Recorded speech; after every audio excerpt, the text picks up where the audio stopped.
Bum bum bum bum bum bum bum bum bum. Hello everybody, welcome to another video. That was the new intro from Mr. Modius V2. He actually submitted a few days ago. Yeah, so we got that hooked up. It's really good, isn't it? So that's the new theme, the actual VOE theme. The music that was being used before was also really good, and to be honest, I kind of like the vibe as like a waiting room. But that was just the Inquest. Excavation, research, or defense. Oh, sorry, Commander. I'm a bit overwhelmed here.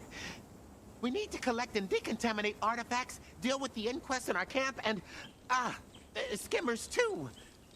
Any of those you can help with would be greatly appreciated.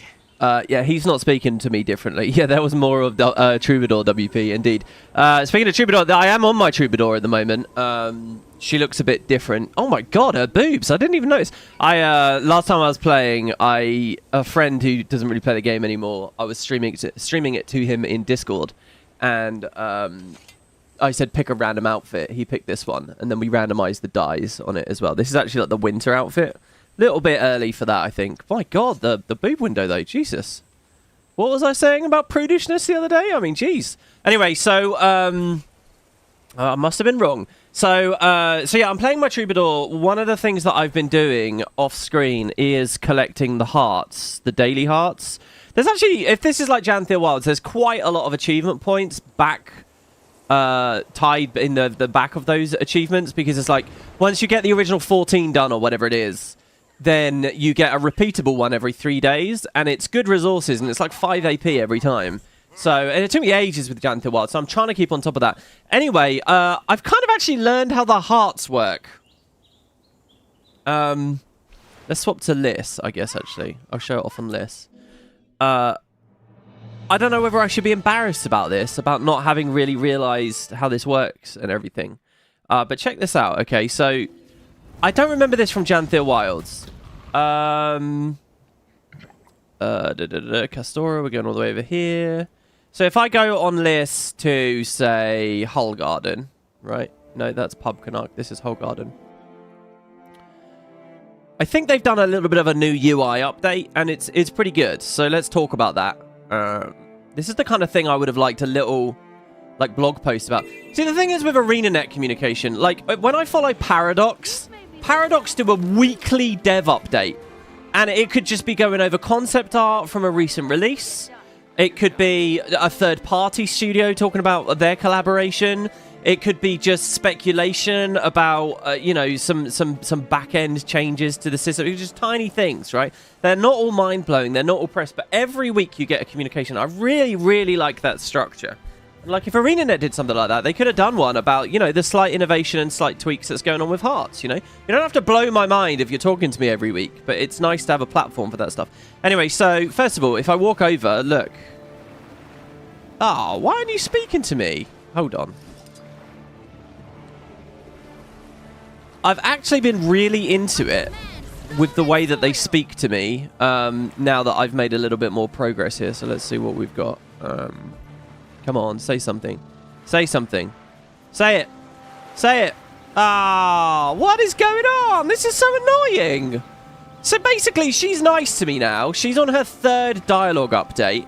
And she's basically saying, oh, you kind of made me look like a bit of a dick because I was so horrible to you before. But it turns out, you know, you're a real one or whatever. There you go. Look, I've done Hull Garden 8 times out of 14 now. So we're on like T4. So she's saying like new stuff to me. She's actually kind of nice to me now. So yeah, if you look at my shared inventory, I have 3 Starlit World Renown tokens. I have 20 Shipwreck Strand ones. 20! Jesus Christ. I've basically bundled them together into my shared slots. But here's what I've learned about how the hearts work. When you're wandering around on the map, you can't see it too well because of timing. Now this lot? You think they've got a way to get back to the mainland between them? Don't know. But if there's a way, we'll do whatever it takes to get home. I never thought it'd even be possible. I don't want to get my hopes up. But so, like over here on this beach, I showed you guys the grabbing driftwood, and then you can saw it, and you can repair the roofs. There's another bit to this heart that I didn't know about.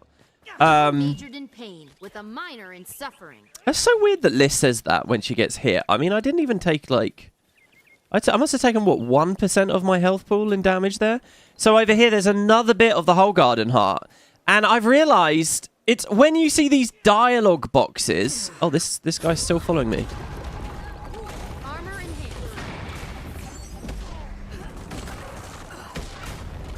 Well, it's a bit hard. It's a bit tedious to make my point right now, isn't it? Because just fucking everything's attacking me. All right.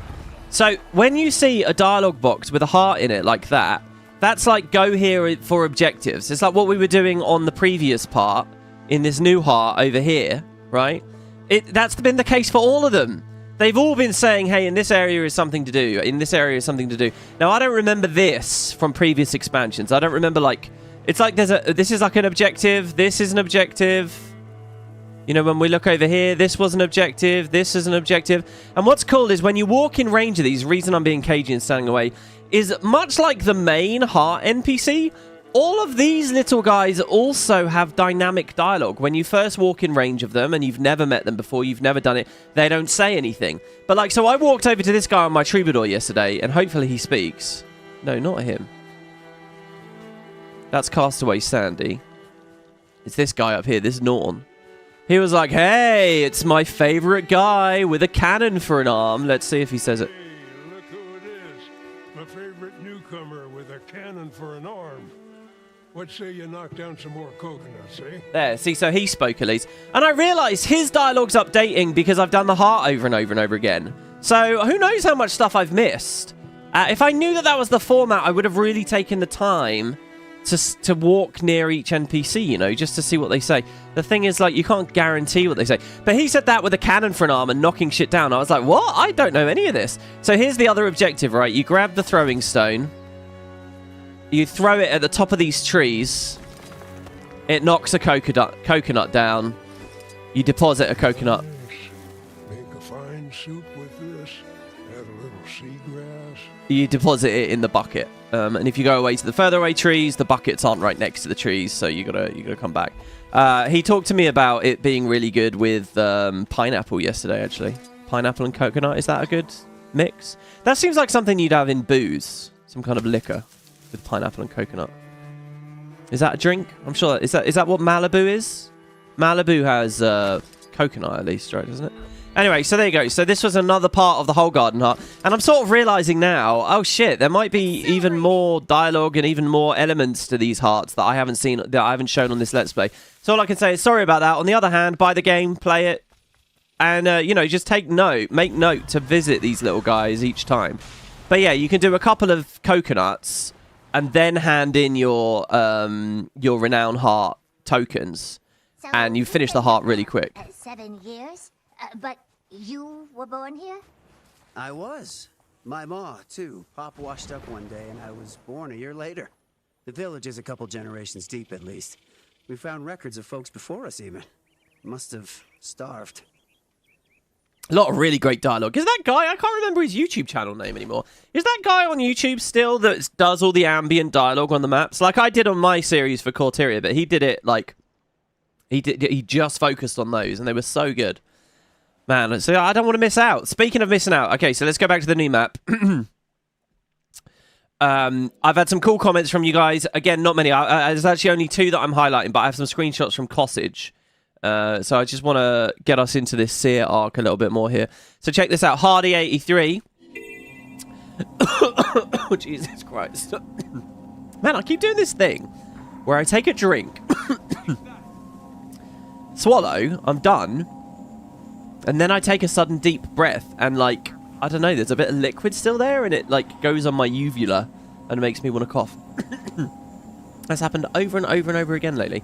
Right, anyway, not sure if it's intentional, but ore is mentioned in the audio recordings, yeah. And I'm starting to think they're trying to tie ore to the seers in some manner. I was running around one of the maps looking for skimmer treasure, and it just clicked that both areas are covered with enchanted weapons as defense mechanisms. Yeah, we talked about that, right? The hero challenge thing. Maybe it's a coincidence and an excuse to reuse assets, but we know it's not because the enchanted weapons here are new. Anyway, but I think they're trying to link Or's history to Seer's intentionally for whatever reason, or at least Seer magic. Yeah, I've been thinking about the artesian waters a lot, right? It kind of feels a bit artesian watery here. Anyway, as Garzagul says, maybe Or was originally built by the Seers, and the gods just took it over later. Might explain why Isgarin seems to hate them so much. I think that's a really fun idea. And Hardy says that would be funny if Or was the mystical Seer city that disappeared, but was in fact hijacked by the gods who dumped humans there. Look, guys, I think you're onto something.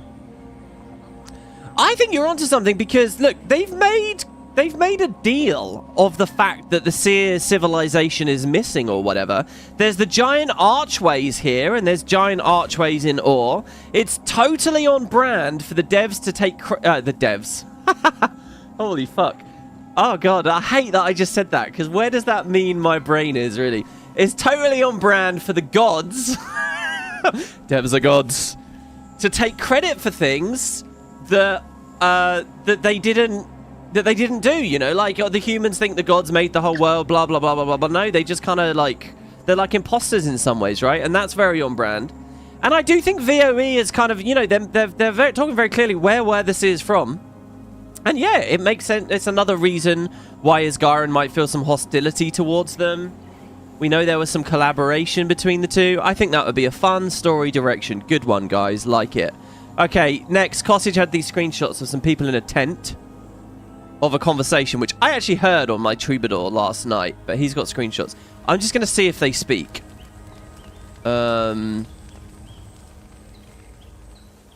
Yes, are you here for excavation? Yeah, are you here for excavation? Oh, here we go, the stone tablet. It's over there, right? I'm a bit overwhelmed here. We need to Let's see. decontaminate artifacts, deal with the inquest in our camp, and... Oh, are they not doing it because that dialogue's already going? Oh, they had this sorted in Season 4. You walk near someone, they speak. Simple as that. Now it seems to, like, not be reliable. And that's really upsetting me.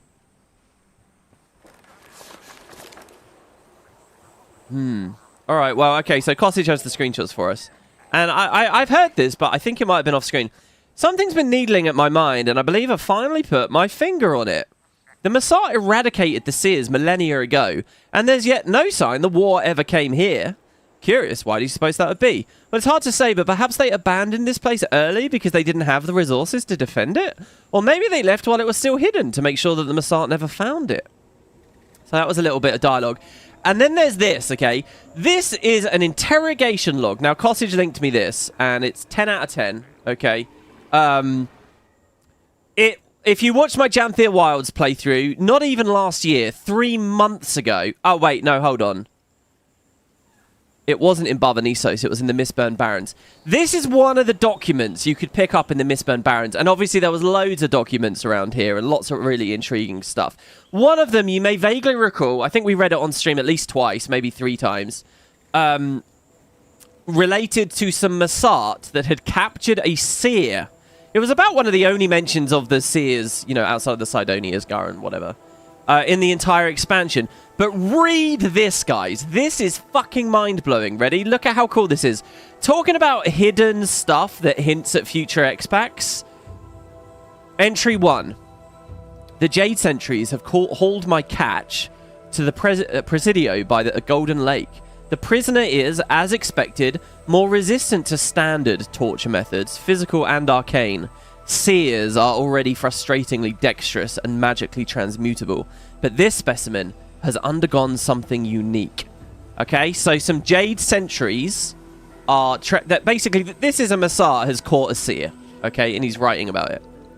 I see no point exhausting myself by relying on more taxing methods. Spectral agony would be especially lethal in this one's current state, and I cannot get the information I need if he dies. Yagon would disapprove, I imagine, were she still alive to harangue my every decision. Entry 2. Attempts to ascertain... By the way, so this is after Yagon is dead, and Yagon was assassinated by Isgarin because Yagon invented spectral agony, effectively ending the war. So, to follow that all along, the war is over. The war's over, the Seer's lost, Isgarin assassinates Yagon anyway, right? And so even after the war, this is a Massart that's fucking taking a seer and brutalizing one, which is kind of horrible, but there you go. Attempts to ascertain any remaining seer habitations from the prisoner have been fruitless thus far. So look, what is this, guys? This is last year. The Massart are asking that same question. Where do the seers live? Where did the seers come from? Where are their other cities? Where are their other outposts? It's the same topic, but from last year. And it's the Massart asking the question. Attempts to ascertain any remaining seer habitations from the prisoner have been fruitless thus far. From centuries of war, we know that some seers can tap into wells of incredible power. Unlock that kind of power. We could make this world truly ours. Dominate the Elder Dragons. Put the memory of Nyos behind us. So last year, I think I was more interested in that Nyos thing. But look at this. This is what the Inquest are doing right now. This is what Vlox is doing. This Massart is like a progenitor Vlox, all right? They're looking at the big, vast wells of power that the seers can tap into. And look at it's almost the exact same phraseology. Well of incredible power. Entry 3. The prisoner was mostly lucid today. No blackouts from either session. I learned his name, Mazio. And the names of the siblings he lost. I don't know if we've had another reference to Mazio now, by the way, 12 months forward. 6 months forward, I should say, even. One in the valley, another, and okay, isn't that cool, by the way? It was only 6 months ago we got this patch. And look at how far the game's come. It's fucking cool. One in the valley, another, an older sister to an illness long ago. No hint as to where he was from, despite my methods. He's beginning to test the limits of my patience. Entry 4, he started humming between sessions yesterday. Singing even, the same 4 lines repeated for several days without an end. I'm at a loss as to what to make of this behaviour. Perhaps it's a feeble attempt to goad or irritate me? Sunrise cerulean, the warmth of a smile. Sandy palms swaying, I'll stay for a while. Spinning and weaving, our magic runs deep. Sunset Sienna, the wild weld sleeps. Look at that! What map are we in right now? The Starlit Weld? I admit, it was a welcome reprieve from his usual screams. Entry 5. Weeks, the singing has not stopped. My assistants ask for his corpse when I inevitably break. He thinks that he can divine what I cannot from a corpse. The exquisite arrogance of his suggestion. Regardless, I will press on. Look at that! Last year we read that poem and it was like, it was alright, it was pretty, it felt kind of untethered. No, look, that's a fucking direct, very accurate allusion to something coming up. How cool! And by the way, it's not lost on me that this stone tablet could be the same song. Beneath the stars like watcher's eyes, careful crept we oathbound 3, and underneath our cold disguise, our hearts alive, happy free. When long we... I mean, what if it's the same song? Look how good that is! Do you know what's especially good, right? It might not be that this is too revelatory, but it makes my enthusiasm for what they write matter. It makes it feel like it matters more, you know? Like fuck, they could draw on anything. Like, anything weird or cryptic we're reading right now... I said this at the start of Secrets of the Obscure. It's like they got their shit together and they thought about Tyria as a set and they really wrote a lot of that background stuff. You know what? I have disagreed very strongly with the rushing out of the Elder Dragons. But for the first time, and it's taken them 3 years to get there, for the first time I'm like, do you know what? Maybe the world building is improving. Something about the Elder Dragon era, they just weren't doing stuff like this. I don't know. No, ignore me. It's not about the fucking Elder Dragons. It's just, it's probably just the mini X-Pack format, frankly. It's just, they're slightly more long-term thinking, that is all it is. They could have been more long-term thinking with the Elder Dragons. They could have done stuff like this with the Elder Dragons. Heartthorns could have had connections like this to POF, blah, blah, blah. But instead, what we got was really quicky, tacky, head-spinning movements, like going from Siren's Landing immediately there or whatever, just because of the Eye of Genthia. So, it's not about the Elder Dragons. Ignore that. Anyway, the point is, it's good stuff. And I didn't see this during the Elder Dragon era. That is cool, right? Maybe the Elder Dragons were the friends we made along the way. I feel like people say that a lot. So there you go. Good little... that's it. Again, there's been amazing comments. I'm just going to say, guys, watching the VODs, keep your eye on the live chats. So that's I'll gather up the priory and head due west through the forest. Yeah, we've heard that already. And if you're... And if you're coming to it later, check out the YouTube comments, because the community is coming up with good stuff. Keep it coming, guys. It's amazing. You're improving my enjoyment of it for sure. Okay. So one other little thing to talk about just before we get into the story here. Add-ons. I know you're not all too interested in add-ons, but just a little follow-up on something. If you remember, I was interested in this new thing on Nexus called Tiny HUD. So hopefully you guys remember there's something called... what was it originally? Guild Wars Taco? Okay. Years ago, something called Guild Wars Taco came out. It's just an overlay. It's another thing. You run the Guild Wars game, and then you run an overlay, and it just superimposes it in front of the screen. And then people started doing, like, marker packs and movement routes and stuff for it. Eventually, a new thing came out called Blish HUD. And Blish HUD is excellent. Blish HUD I've been using for years. Blish HUD is really snappy. It has a very flavorful UI. It's really good. It's still ultimately just an overlay, right? So it doesn't really scale with in-game UI scaling. You have to do it manually. It can be kind of laggy and slow. Like as you move, the icons judder around. It's not perfect because it's an overlay, right? What I've been interested in is Nexus, and whether Nexus would ever integrate Blish HUD directly into it. There is a project for that. It's called Tiny HUD, and a few episodes ago I mentioned I was curious about it. I have now actually installed Tiny HUD. I've had a look. It's very early days. It does not have the fancy, flavorful UI of Blish HUD, and I think a lot of the capabilities of Blish HUD haven't been implemented yet. Like API integration is a big thing that they're looking at. My API key is broken anyway, so whatever. But certain things they have done, and I would recommend you guys check it out. So as you can see here on Nexus, I have Tiny HUD. This is the release candidate, the current release candidate. There's a lot to configure with it, and you need to currently actually enable pre-release updates for it to work. But what it does do, and you can get marker packs and stuff, and you got to do a bit of digging, to be honest. This is not as friendly or as well made as Blish HUD in terms of like user experience. It's just not. But in terms of the actual technology, it's very, very cool. These are markers and things actually integrated fully into the client. You don't have to boot it separately or set up like a shortcut like you do with Blish HUD to get them both running. It's like just straight up a part of the game. And I do have it running. So what you will see is like when I open the world map, you'll see I've got all these extra markers around. These are from Tiny HUD. They're Techit, of course. Techit's the one that's making all of the things. There's also such things nowadays as timer packs, by the way. And that's where, like, markers dynamically change as fights go along. I'm going to be progressing Ura soon. And I hear there's very good timer packs for that, so I'm curious to see how that ends up looking.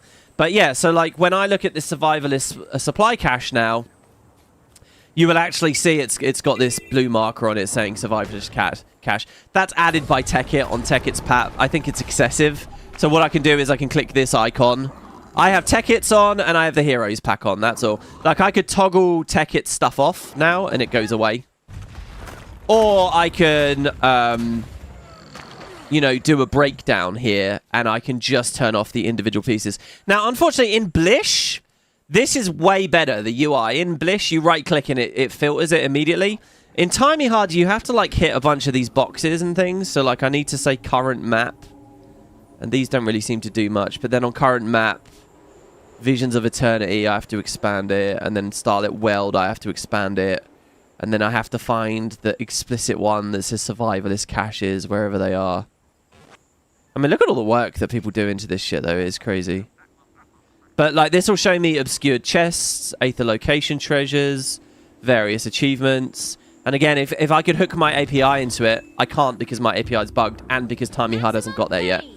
But these would all dynamically turn off and stuff. So Blish is definitely... There you go, Survivalist Caches. So I can turn that off if I think that's clutter or whatever. So Timy's got a bit to go. I don't know why they called it Tiny HUD, by the way. Not like Goric HUD or whatever. I mean, come on. It's Blish and Goric. I mean... Yeah, I mean, come on. Tiny doesn't really have a great connection with Blish. I mean, oh, she did a bit, I guess. Whatever. Anyway, I'm being picky. It is cool. It does actually connect to the client much better. One of the things that they're really looking into doing... Well, sorry, let me rephrase that. One of the things that I really want them to do... let's go to another map just so that I can show this off. I guess go near any race area because they're usually very big and ugly. What I was most excited about... I'm excited about it just being a part of Nexus, which means it boots properly and it's a part of the ecosystem and all of that. I like all of that. I like that they're not laggy. But what, you know, But what I really wanted was for them to look into the depth buffer properly. So like here, for example, these markers are showing through these rock walls. I don't want them to show through those rock walls. Shouldn't they be behind the rock walls? That doesn't seem right to me. Maybe I've got that set up badly? There is an option. Let's see here. Options. So for data sources, look, here's all the different data sources. So you got Tech It, the Heroes Pack. There were some extra ones showing yesterday that I downloaded that I wasn't supposed to, apparently, because they're out of date. And I messaged them on their Discord, and I think they got rid of them.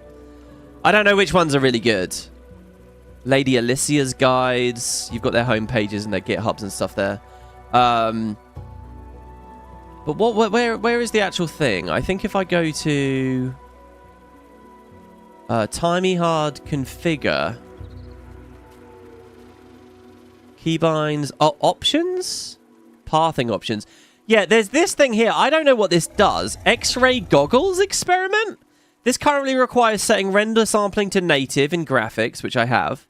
If I hit enable, it says for good goggles, you need to adjust the near slider for each new map you visit.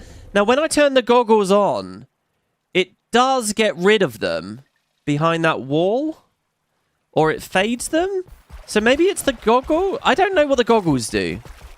It says try sliding it down until paths disappear underground, then back off a bit. There's like no documentation, really.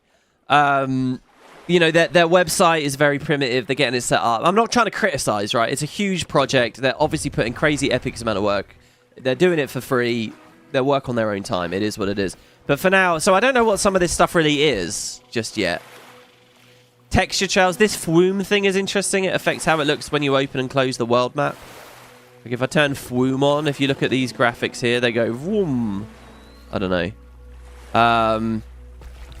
Like, I don't know why there's a festival setting here. This thing, by the way, Nexus Real-Time AI API for the camera data. Definitely do that. Put the Nexus Real-Time API on. That requires you to go into Nexus and actually get the Real-Time API as its own add-on, right? So, like, I have it... where the fuck is it? It's on here somewhere. I can't see it. There, this. So you go to the library, get the real-time API, and then you can enable it in Timey HUD. And then that really cleans it up, and that makes it way better than Blish, as far as I can tell. But yeah, I don't know why there's a festivals thing. I don't really know what the advanced settings are for. I don't know why they have an ARC DPS section as well. So there's various things that confuse me about it. But it seems it'll be pretty good one day. Oh, and the anti-aliasing's a bit iffy on it as well. But it seems like it could be pretty good. And you guys might want to look into it. You know, I changed the opacity a bit. So we'll just see. We'll see. I feel like I kind of talked myself off of the topic. What was I going to talk about? Oh, yeah, just the UI. That was the other thing. So the thing that I was really excited in is seeing them behind the rocks is one thing. I don't think we should really be able to see them through terrain. And I don't know whether that's the case on Blish. Is that the case on Blish? Is that already resolved? Is this just a configuration thing? But what I really want is UI, okay? So, for example, TechEt has all these race things here, right? See, they're stronger. They're not faded out now. So maybe it is a configuration thing. But when I press H, it's in front of my UI, see? Having it underneath the UI would be epic. Because this is, like, really annoying and really unusable in a lot of ways. Very frustrating.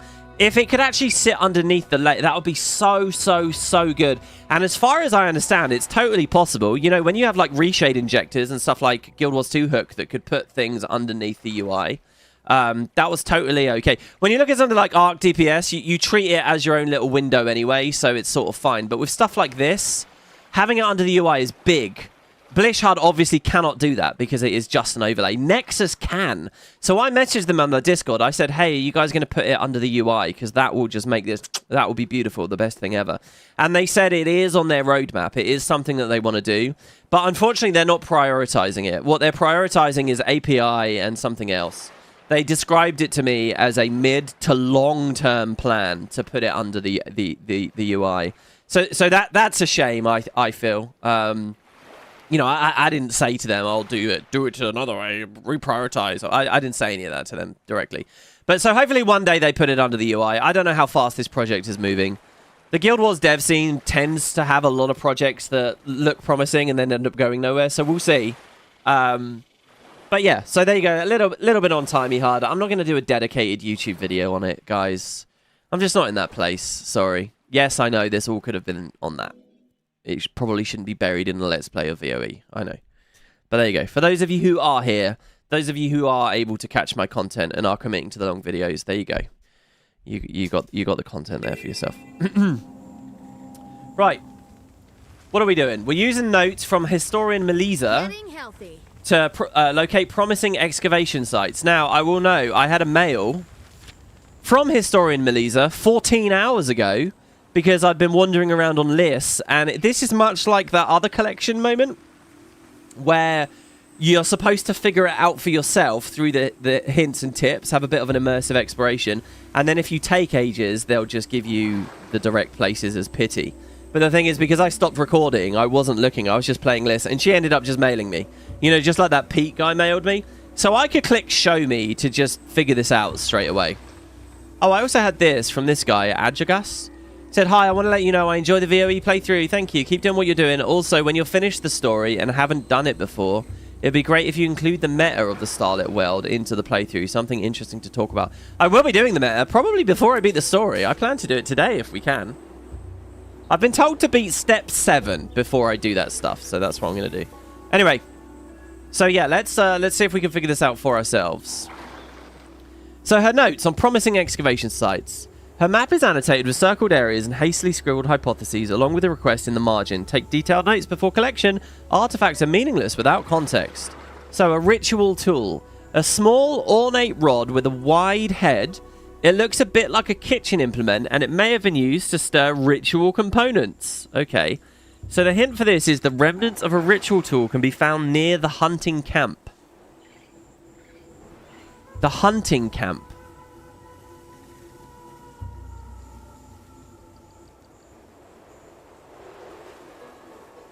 Okay, well, hold on. Immediately with Timey Hard, what I do think I want to do is I want to go to... no, sorry, not that one. This one, I think. No, it is with Timey Hard. For this episode, what I want to do is go... Configure, options... See, why is there options in a drop-down but not... Oh, I don't know. So, you can disable it on the mini-map and the world map, and I think I'm going to do that. So that my maps are clean, right? So we don't have any of their markers on the map. So that when these, you know, quest locations pop up, I don't get confused. By the way, I'm on EU today. Obviously, it's earlier in the evening today. We don't have to rush. If you guys want to play with me, just join my squad. I guess I'll squad up, actually. Just type /squad join list. You can subtly guide me to the objectives by standing on them. Let me just verify that this here is not a collectible. Yeah, this is herself. Can you give me some directions? How am I progressing? Yes. Are you here for excavation, research, or defense? Oh, sorry, Commander. I'm a bit overwhelmed here. We need to collect and decontaminate artifacts, deal with the Inquest in our camp, and, skimmers too. Any of those you can help with would be greatly appreciated. See, it says hunting camp, right? But I don't know. What is that, a POI? Do you know what? I never used to care about features like this, but if there was a search bar, you know how when I mouse over hearts, they all glow? If I could have a search bar here that I type, if I typed hunting camp, it would make it glow. That would be so good. Oh my god, wouldn't that be so much usability, and it would help with this kind of questing structure. But I don't have that, so I've got no idea. By the way, this world completion thing, I realised, look, you can click this, and he actually tells you the places you're missing. So apparently I'm missing a spot. I don't know, these are some of the ones I'm missing. Apparently I'm missing something at the Crown Pavilion on list. That was mind-blowing, am I? Really? And I'm missing something up at Titan's Pass. Well, that might be a low-down area.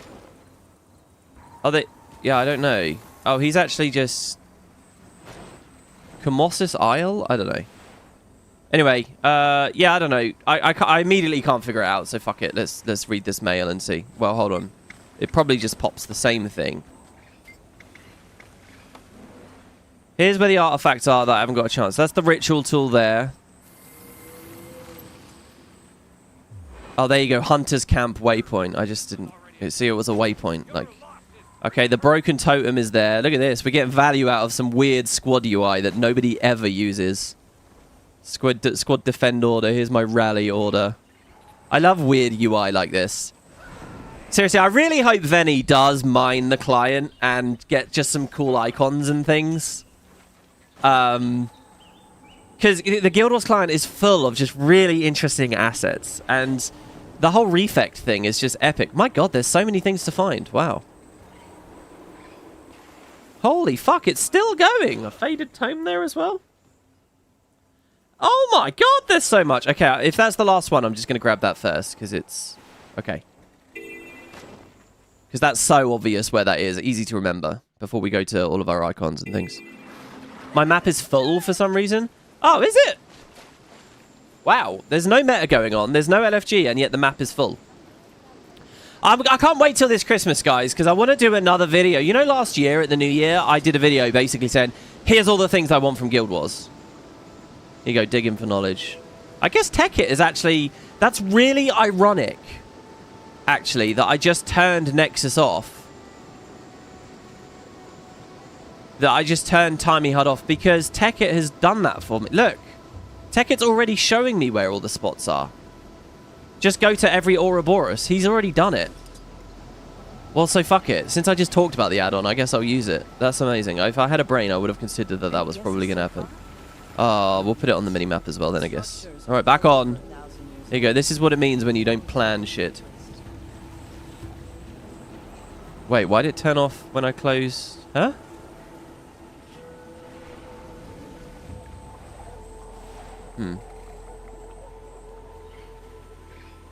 Oh, that one's going to be in the water, isn't it? In the cave. In there. God, I forgot what I was saying. Oh, yeah. I really wanted to... You know, last year I did that video saying, here's the things I want from Guild Wars. I talked about guild missions and stuff. I'm still passionate about a bunch of those ideas. But, like, there are new ones now. And I think it'll be... Oh, no, that's a different thing. That's called the Doorstep of Divinity. Fuck. So he hasn't done exclusive icons for each. So that's not going to be a good method. So we'll just go back to what we were doing. Yeah, it'll be really good to do it after Christmas as well, because that first patch, the raiding strike mission unification, will come in, and I think we'll be able to offer a lot of really good feedback immediately at that point about like what could be improved with it. You know, one thing that occurs to me, I don't know how many of you guys are actively playing the game in chat at the moment, but you know, if you do your Icebrood Saga 5, right? Good, quick bit of gold, and then maybe the dailies after. There's a lot of fucking around with that, right? Everybody go to the Eye of the North. Okay, now we go into the instance. Oopsie, this guy got an error. He needs to relaunch so that you can actually see that the pop-ups there. Okay, we get in. All right, now we're all going to hit the fucking pylon. Oh, that guy loaded in late, so he needs to hit the pylon again. Okay, we've all got it. All right, now everybody's going to ready up. Oh, wait, hold on. We didn't actually start the instance, so now we need to do the in-game dialogue thing to lower the force field. Now we'll do another ready up. Okay, we've killed the boss. Now we're going to leave the instance. Oh, that guy's really late to leave the instance, so we can't open the new instance. Okay, now we can open the new instance. Oh, but this guy didn't get the pop-up because he was in the wrong mega server. Okay, now we're into the instance. Now there's another fucking pylon. Now we're going to do the pylon thing again. Oh, that guy's late again. Now we're going to go into another instance. Oh, now we need to go to Arborstone, and that guy doesn't realize we need to go to Arborstone. Oh, now we need to go to the Wizard's Tower, but that guy didn't have the Wizard's Tower, so he's going to leave the squad. So now we need to get a fill. So now we go to the Wizard's Tower, and now finally we're done with the fucking strike missions, all right? All that bullshit. Wouldn't it be nice if just when you clear the strike, there's a little pop-up that says, vote on the next strike, and you just go straight into the Bone Skinner directly from there? Just load us in. It's like how when with the Fractal quick plays, they don't put you in the lobby, so you have to deal with the lobby bullshit. They put you in the Fractal, right? That's what I want to see, okay? And I'm pretty goddamn sure that when they unify raids and strikes, that sort of thing, it will be resolved a bit, because hopefully everything will be conducted from the aerodrome. It's not going to be going to all these different lobbies at least, but I bet they don't change those pylons and stuff like that. You know, shit like that will be so nice because that will even help LFG because people will stop specifying IBS 5 plus this or whatever. They'll just say, all right, let's do our daily run. And because the game handles moving all 10 players from instance to instance to instance directly, it would help a lot. And use your PvP matchmaking thing for the voting. And look, if that was tedious and almost annoying to listen to as commentary, good, because that's what it's like to play. I'm trying to annoy you. That is what it's like, and it doesn't have to be like that. Beware of the creatures. And what I just said is totally accurate, too, to the in-game experience. It's little things like that, you know, that, like, that's where games get really good, or they miss the mark. It's little things like that, and you can only really know about little things like that if your dev team is properly enthusiastic about the product, has time to play it and be that enthusiastic about the product, and then has time to implement shit like that instead of rushing on and on and on all the time, you know? It really is that thing. The devil is in the details, and oh, here we go. And I hope to see some improvements with that. Okay, I'm going to take this marker away now, and we'll go to the next one.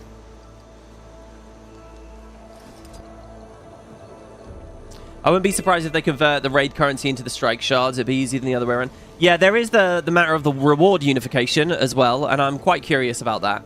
I'm actually selfishly curious about that too, because I'm wondering, like, okay, I have gating crystals, I have magnetite shards, I have blue shards, I have green shards. Actually, no one has any green shards anymore, do they? Like, what's going to become what? I am quite curious about that. I also really think they should do this star thing where it's like, okay, this is a 1-star encounter, this is a 2-star encounter, this is 3. And maybe you get different rewards based on how many stars it is. You know, maybe gating crystals are from 5-star raids, i.e. really hard ones. Maybe magnetite is from 3-star and the shards are from 1-star or something, and that's what ultimately most of the strikes are.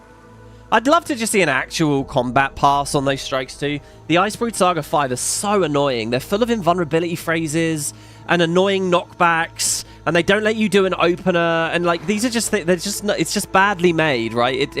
They're made with no insight as to how people play that stuff. All right, when you play a DPS build in this game or any MMO, right, you're gonna have an opener of some kind. People want to be able to execute it before then they deal with mechanics. That's just how it goes. All right. And the fact that the Guild Wars 2 devs didn't understand that when they made the strike missions is really a real shame. I think the modern devs do get it, right? The guys making the modern encounters, so just give them some time to just clean those up a bit in terms of play, you know? All right, here we go, digging for knowledge. That's another one. And then we're going to go to our regular POI over here. I guess I should read these tooltips as we get them. So that was a totem's lower half. The exant piece seems to signify a star. A muddy plate. This seems like it may just be an ordinary dinner plate, which is still a useful part of the historical record. And then this here is a faintly glowing stone. This stone hums lightly with residual magic, but too little is left to determine whether it's faded shadow stone or something else. Yeah, you command strikes a lot, and it's a huge test of your patience every time. Yeah, and I didn't even talk about that from like a sympathetic standpoint to the commanders. I just talked about that from like a, you know, just practically that stops people commanding. That means LFG sucks. That means that the game isn't active as it should be, right? Like, we need to make this stuff. And I don't often like using the word need, but I really think for Guild Wars to continue thriving and growing, they do need a pass on that stuff. It would be nice if it was smoother and easier and less complicated. You command strikes a lot, and it's a huge test of your patience every time on that. And on top of that, people cherry pick the ones they want to do and leave, even when the clear was posted on LFG. Yeah, exactly. Like, someone will like, if you say I'm going to do Icebrood Saga 5 plus the dailies, you know, like Jade Junkyard or whatever, you will get people joining that don't actually own End of Dragons, and they're going to dip. It's just going to happen. Or they've already got it or whatever, and they don't give a fuck. Another really nice thing, right? Like, there's kind of a bit of a community culture in Guild Wars, where if you're going to leave the squad, you should really type in chat what role you were. It's just a nice, basic, common courtesy, you know? If you were Alacrity DPS and you're just going to dip, don't just fucking leave and leave those people in the lurch. At least say, okay, hi, I was Alacrity DPS, I'm leaving, right? It's literally like 5 characters minus a DPS. 4 characters, and you're out. No, it's 5. So, but to do that, right, is a learned behavior. It's something that only people who play a good amount of the game will get into. But new players can't be blamed for not knowing that. And I don't want to intimidate new players for not knowing all the social graces so they don't get into these parties in the first place. That's all bad stuff, right? What we really want is when someone leaves, it prints in chat their build template or some shit, right? So that the commander can have a quick look. Oh, what was that build? Right.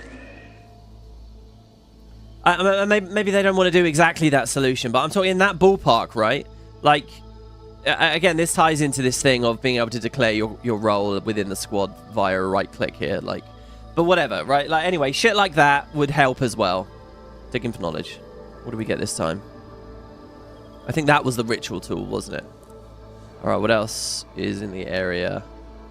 Did I mark anything else? Yeah, we got that over there, the squad rally order. Let's do that and scan. Sorry if all this conversation is a bit boring. I'm well aware that some people watching this are currently not into those aspects of Guild Wars 2, so it's probably a bit tedious to listen to. But, you know, for me, it's like I wax and wane with different areas of this game. And I'm kind of into those scenes at the moment. And then you just see those issues. And they're not the be-all and end-all. It is a huge game, and there is a, you know, a wide variety of different ways to play it. But I think it would help a lot. Color-coded squad frames for alacrity and quickness. The thing with it, right, the complication that they're going to have is, do they want to just immediately... Do they want to have certain traits? Like, you mouse over an alacrity trait and it says in a tooltip, this will flag your nameplate color as purple in squads or something, right? Do they want to do it that way? That might be a solution. I mean, I haven't sat down and really thought and designed it, and, you know... Or do they want it to be something the community themselves can design? Because the problem is, as well, Arenanet need to decide if they're fully happy with quickness alacrity as their trinity, all right? You made a game, you tried to kill the trinity, you didn't really know what you were doing, you failed, and now you have one, but it's a shit weird one, right? What are you doing? Like, once they make those decisions to rip out alacrity and quickness as we currently know them, or to stick with them, once they've fully committed, then they can start building other UI and systems around it. But they have to decide, right? And all this prevaricating for years and years and years is not good. It's holding the game back. So that's what I hope they're doing behind closed doors. I don't know how much confidence I have that they are doing that. But maybe. Maybe they are. All right, this was a ritual bowl. This bowl was made into a shape too unusual to have it been used for food, though what precise purpose it served is a mystery. Okay, so that's all of the initial markers. So now what we do is we read the mail again. And once we see this one that Liz is standing at, we will start marking again.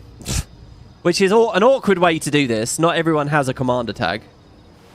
Oh, what? What? You don't even... Okay, we gotta go actually speak to her.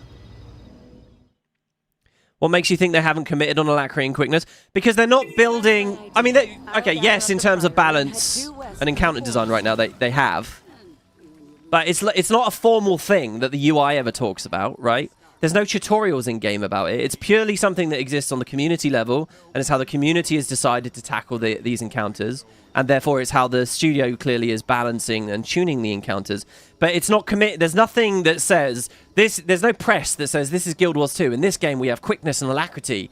There's no tutorial as you're playing through the personal story teaching you about the importance of quickness or alacrity. So, and the reason that stuff isn't there, it's not fully integrated into the experience, it's not tutorialized, it's not a part of the matchmaking, is because to me that's not fully committing. Otherwise, let's get these things in, right? Like when I play Final Fantasy and I quick play or whatever, their matchmaker is looking for a tank and for 2 healers and for the rest DPS in 3 squads for an alliance raid or whatever. Like they have it set up. Currently, none of that exists in Guild Wars, and I think it's because if I was Arenanet, I wouldn't want to commit to it either because it is shit, and they must know it's shit. They must know it breaks the animation rates and ask for too fast too high APM for most regular players. They must know it's not good. It means you can't practice your late game performance just casually wandering around. It puts too much focus on certain aspects of buildcraft. It's shit. There's not even a discussion about it as far as I'm concerned at this point. Like, you'd have to give me a hell of an argument to actually convince me quickness and alacrity are good for the game. And again, they're intelligent people. They know all those reasons, so it probably causes them to say, but they got to have that time to put the effort in. This year, you know, last year it was the Wizard's Vault. This year it's integrating strikes and raids. Maybe the year later it'll be dungeons and fractals. Who knows? But at some point, let's get this sorted. I'm closer to 2025 than 2030, I would say, ideally. Look, stuff happens slow, and that's kind of a different conversation. We just have to accept that stuff happens slow. Okay. Alright, let's do this again here. We are slowly but surely, guys, very slowly let's playing this game. It is happening. The community would lose it if we lost quickness and alacrity. Fuck the community, alright? Sometimes feedback doesn't matter. Alright? Sometimes be the adult. Sometimes put your foot down. Justify yourself. There's so many excellent justifications for the elimination of quickness and alacrity as we know them, as shared boons. I'm not talking about completely killing them.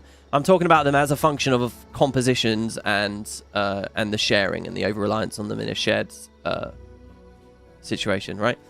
There's so many excellent justifications for it. Put the blog post out, communicate with your children, with your players, and put your foot down and say, look, this is an experiment, this isn't an idea, we're not waffling on this is what it is. And trust me, we think the game will be better for it. And take the hit, take the short-term hit. I think what Arenanet, I think what a lot of artists haven't realized about internet drama is that it doesn't matter. That a lot of the bitching and a lot of the fury and the Reddit threads and don't pre-order Heart of Thorns and all that shit doesn't matter. Where you're losing the community is in the smaller, quieter ways that people aren't being hysterical about online. Like, the cancelling doesn't really exist. The boycotts don't really exist. The fury, it's ephemeral, right? Like, it feels upsetting and it feels emotional and it's not nice to read and you might think you're failing, but the truth is you have more power and more control over this product than you give yourself credit for. And I think being too flinchy and too scared of your audience and making a game too much for the audience rather than for what you know in your own heart, that's the death of art. That is the death of art, and it counts for video games as much as it counts for anything else. So don't worry about the internet as much as you do. Even if you're making a live service game, even if you're making an MMO, be confident. You're fucking educated. You went to university for game design or whatever. You do know your shit. Or you've got crazy experience with it, right? So yes, fuck quickness and alacrity. I don't give a I don't care if you tell me that the community would rebel. Rebel. Do it. Doesn't matter. And I only say this, by the way, because I think you can actually justify what I'm talking about with real conversation, real examples, right, of how this will benefit the game. All the stuff I just mentioned a second ago. Obviously, this doesn't count if you can't justify what you want to do. That's a crucial component. Don't just make willy-nilly changes that upset people. As long as you can actually justify it. And be flexible on if it might be a mistake, of course, as well. That's another big element there. Alright, can I get off this high horse? Do we still have a high horse emote? Can I get way the fuck down? Can I get back on the floor, please? Get back in your box, WP. Talk about law. You're out of your element. What do we got here? Ruined baggage. It's hard to visualize the seers carrying around luggage, but everyone needs to move things at some point. Well, perhaps they teleported it around. You never know. 100% agree. Most gamers do not have a knack for game design at all. Yeah, like what you feel instinctively may not be right? And if someone instinctively thinks, oh, but I like pressing buttons fast, fuck them. I don't care about that instinct. It's like, I'll give you... Oh, no, I won't. We're getting off the high horse.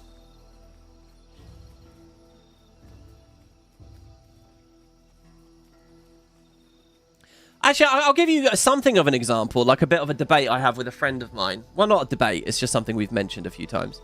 In the new Monster Hunter, they have this new mode called Focus Mode. Now, I've got a friend that loves it, and I can see why he loves it. Because you toggle on Focus Mode, and you can turn really quickly, you can react really fast, you can fucking do anything. The new Monster Hunter is actually way easier of a game. Like, I tried to play Rise, the one that came out on Switch, but it's on PC now. So, like, I was playing Spear and Shield, right? Or lance and shield, whatever they call it. And it's so easy with focus mode in the new game. It's so fucking easy. I can turn, I can react. It's incredible. I go back to the older games and try and play the whole set, and it's like, holy shit, this is really hard. This is really frustrating. This is incredibly difficult. Like, all my animations have ridiculous weight. There's a huge difference between all of them. And it's like, my friend loves focus mode, and I can see why. It makes the game kind of very arcadey and relaxed and all that. But it's also kind of murdered weapon identity in Monster Hunter, and it's kind of made certain... It's killed, like, the design, like, the very long, rich design of all their weapons that go through all the games. Like, a lot is broken about the new game, and I guarantee they're not going to do focus mode in the next game. They're just not, because it's broken OP!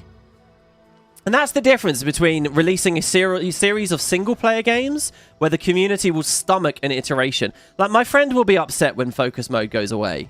But he'll deal with it, right? And they'll get back to proper Monster Hunter gameplay. Guild Wars is just stuck with quickness and alacrity.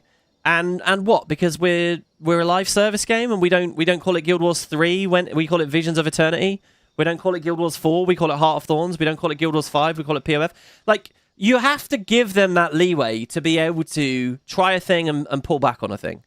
Now, I might be wrong, by the way, and they might just stick with focus mode forever. And there will be people that will be outraged. I'm not saying my friend will be, but there will be people with the new Monster Hunter furious and lamenting the loss of focus mode. But it's probably the right decision to get rid of it.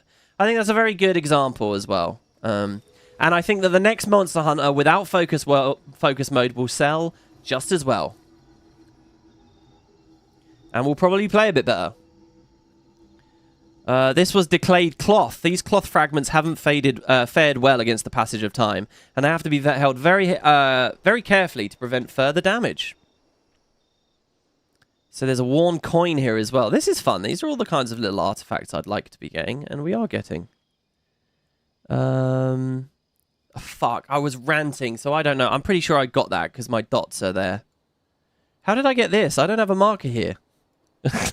What? My dots are there as well.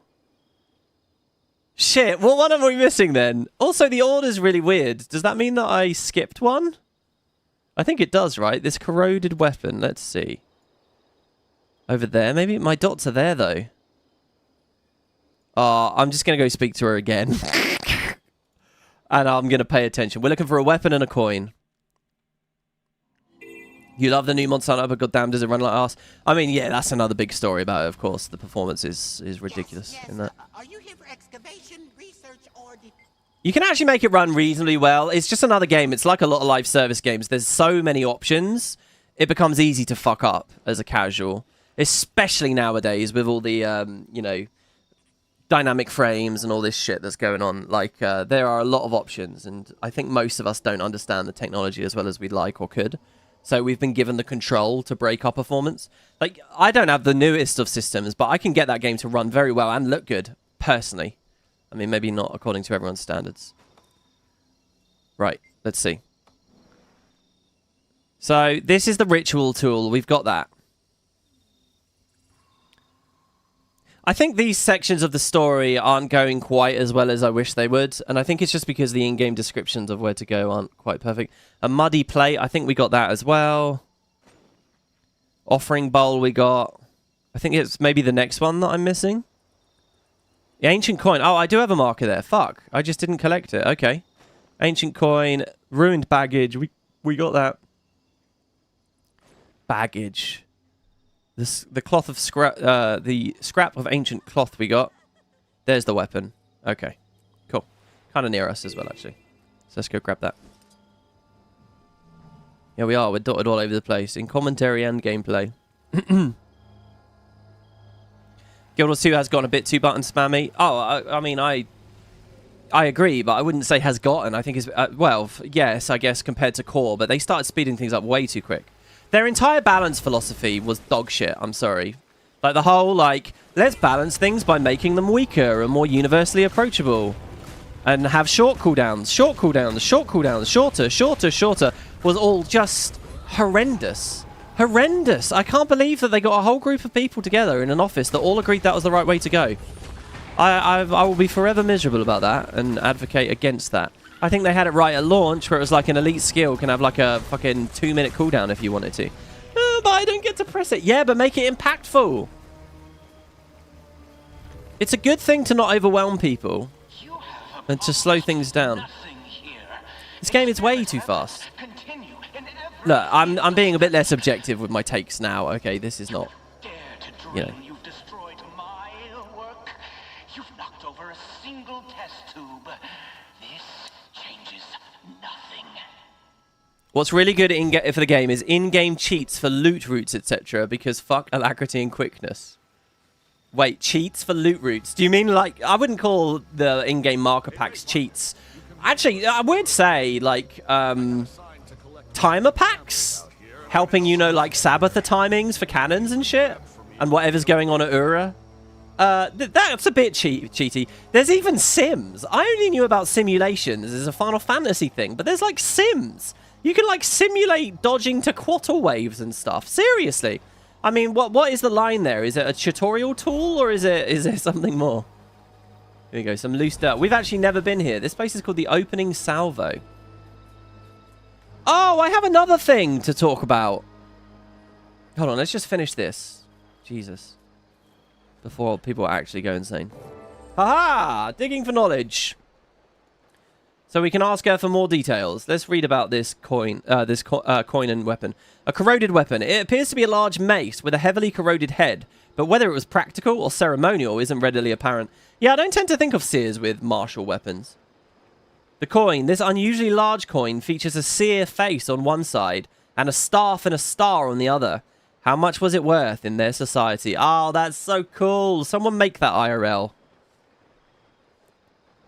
I always love it when you read the description of a thing, but you don't actually fully see it. It's like my first experience with that. I'm going to really show my ignorance here. Oh, God. Okay, yeah, it probably wasn't my first experience of it, but one that stands out in my mind is when I was a teenager reading the Deathly Hallows, and Rowling had that big description of what the Deathly Hallows looked like. You know, the triangle, the circle, and the horizontal line. And actually envisioning it and then realizing that the mark was, I think, somewhere on one of the pages or whatever, or one on the front cover. Anyway, I always find that fun. I like to imagine what that coin might look like. Here's this other thing I want to show you guys. I made a tweet. Just a little point. Here's my little call to action today. It's not about joining the guild. It's not bugging you to join me on Patreon. It's to join me on Blue Sky. Because I had something wild on Blue Sky. In-game yesterday, and I posted it on Blue Sky. Just taking a screenshot of it for you all right now, because I wasn't planning to do this, but screw it. In the name of stalling and delaying, am I right? Grab this, grab this, grab this. This. Here we go. Check this out. Whoa, what on earth did Malix just say to me? So I was playing yesterday. I was communing with Raza and Malix. And Malix gave me some dialogue I'd never heard of that seemed to be talking about my other legend, but my other legend was Raza, so it didn't really work. Anyway, he said this. Who is this you channel? The painting lady. Kind, elegant, powerful. She was the first to die. And I was like, what? Who is this? So apparently this has been popping up in game for a while. I don't know since the expansion or before, or it was data mined. So someone in Spud had a really good theory that do you remember in Nios? Because this might have even been from Secrets of the Obscure. Do you remember in Nios they talked about some of the now lost like major demons? They'd all been eaten by Epoch or whatever, and one of them was like of art and culture. Do you remember? And like love and all, or something like that. Seemed really, really interesting as a character. But in the end, didn't impact the story in any way. Was just in the background, was like nothing. And the theory was that maybe it was alluding to them. Because she was killed off and all of that. So it could be that from Secrets of the Obscure. But I was really, really captivated by that. The painting lady. She was the first to die. That does, though, raise the question of why Malix knows anything about it. But you could say, look, it's just because they're all mist entities and Arenanet aren't thinking any deeper about it. At the end of the day, if we're not thinking about Malix as a mists entity, then what are we thinking of him as? A giant monkey? That goes, ooh, ooh, ah, ah, ah, oh, oh, me Malix. Me like banana. banana, because like he literally dropped like a scythe that looked like a banana. It was the banana skin, wasn't it? Like he's a monkey. So I think we have to think of these as entities that cross-pollinate in the mists or something. But yeah, I hadn't heard that dialogue at all. I was just sitting there practicing my conduit. Because I'm going back to conduit now. Hopefully it doesn't get nerfed to death before we start Ura. That it probably will. When is the balance patch slated for? Yeah, Lady Mossin. That's her name. There you go. Lady Mossin. It's been the theory since the dialogue started popping up. And I think it's a great theory. Really, really good idea. Oh, and you think that he might know because they're kindred demons? The thing is, though, I don't think you can say... I don't think you can just say, oh, like, Marganites, as we knew them, are demons, but they're, like, origin to humans on Tyria. They were just seafarers that got empowered by Abaddon, right? And Malix was a Marganite. He's a big Marganite. He's a special kind of Marganite. He's a monkey that Abaddon empowered, basically. I mean, there's very little lore, really, about him, but that's it. That, to me, doesn't necessarily have anything to do with Nyos or the Cryptis. Right, like I think we kill it a bit by being too we're too reductive, just saying, oh, they're all demons. I think that categorization doesn't quite get the whole story going. All right, here we go. Let's play. Learn more about the Seers. What do you think, Melisa? I'm sorry, I don't have more to tell you. Well, look. Well, what? Oh, by the way, here, this is so cool. I saw this option. Do you know historian Tranton, expert on Shadowstone? Tranton, do you guys remember at launch, the only time we barely had any info about the Seers in Guild Wars 1. And then when Guild Wars 2 came out, they didn't do anything except in Ra Explorable. We had a path for each of the ancient races. And for that, it was fascinating. It was one of the one moments that Guild Wars 2 really started looking back at its roots at launch. And so there was an expert for each path. There was one for the Massart. There was one for the Seers. And was it Tranton? Wait, no, wasn't this the Seer path? The final path, path 4, and it was all about the gods. So that would have been Randall. And he ascended, right? That's essentially Mike O. That's his stand-in. Right? So who was Tranton? Maybe it is that guy? It would have been cool to just have that character here. Anyway, do you know them? Oh no, Tranton I think was the current events NPC. The NPC from Ara obviously can't be around because he ascended and vanished into the mists. So Tranton was from the current events when we did stuff with the Shadowstone. Of course, it's a shame he can join us here in person, but I look forward to discussing all of our findings with him soon. Awesome. So this must be unique dialogue because we did the current events, which is awesome. If you're a new player, what are the odds that you do that? Like, holy shit. All right. Well, the Seers were very magically aligned culture, and there's evidence that their creation surpassed anything we've seen since. Prior to Castora, we assumed none of it survived. But here, evidence of it abounds, and what we've found suggests a culture focused on ascending higher and higher. They seem to have elevated their culture to a religious level of reverence, even. And here on Castora, we're seeing signs that there was a hierarchy of ascension within the culture as well. They allude to a path to the highest level and walked only by the most deserving. Wow, okay. And what was at the end of the path? Well, that's the big question, isn't it? But whatever it was, Castora was the center of it. And they abandoned this place entirely rather than let anyone else have it. Really makes you think. I'm triple downing on my theory that this is about building the Bloodstones. But maybe not, because... I mean, what about before they were threatened with an Elder Dragon rising? What about at that point? Were they that entire time preparing to safeguard Tyria's future? The construction of the Bloodstones might have been more of an acute moment in their history, rather than something they were entirely fixated on. This is incredible. Maybe it's the Ascension that we saw. I'll spend the rest of my life studying just what you've brought me. But as a quick assessment, a lot of these seem to be ritual objects, totems and the like, suffused with magic. Castora must have had a deep religious significance to them. But the specifics will take time to tease out. It sounds like an answer isn't going to be that easy then. It seems unlikely, but I promise to report anything I can uncover quickly. See... Oh, one more thing, Commander.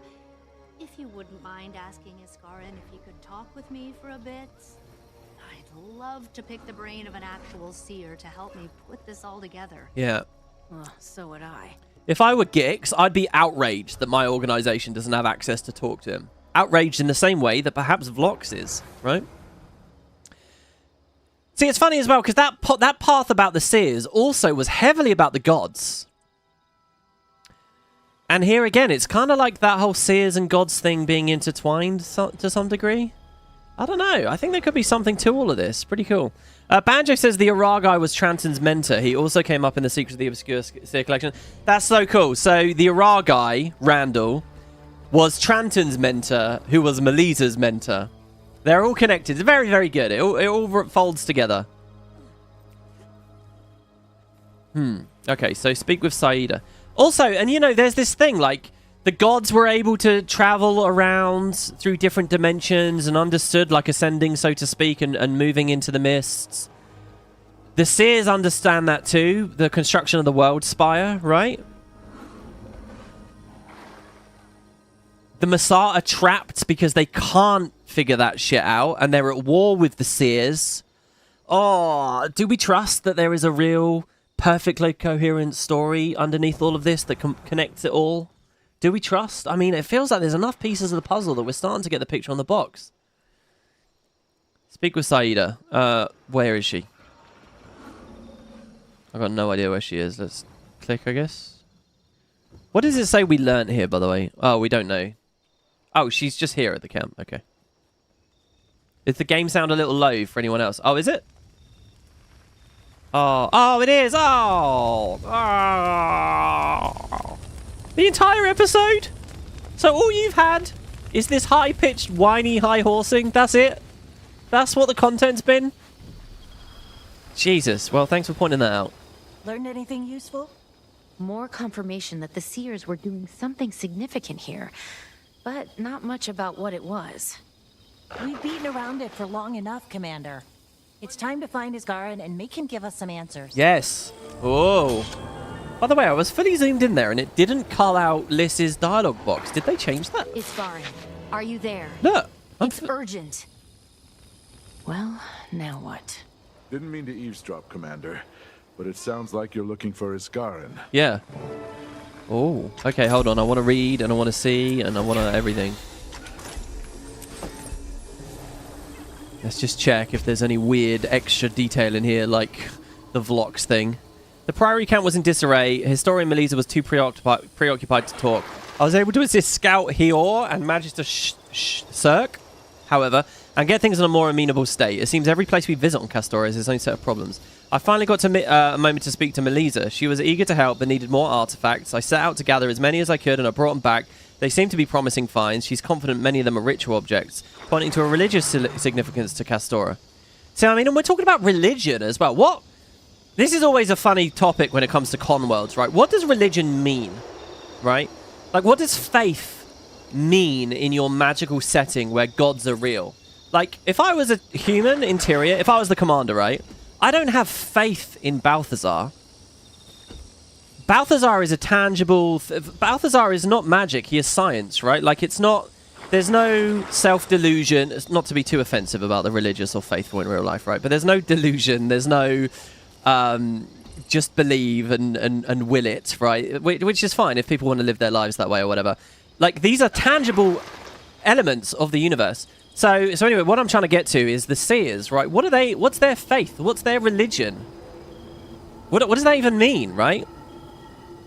Did they have their own ideas of gods or spirits of intangible elements of the world? Because Tyria doesn't really do that at all. I mean, yeah, actually it does. Do you know what one true faith is in Tyria? Let me ask you guys, what is one true faith? And it's ironic. What is a true faith in Tyria?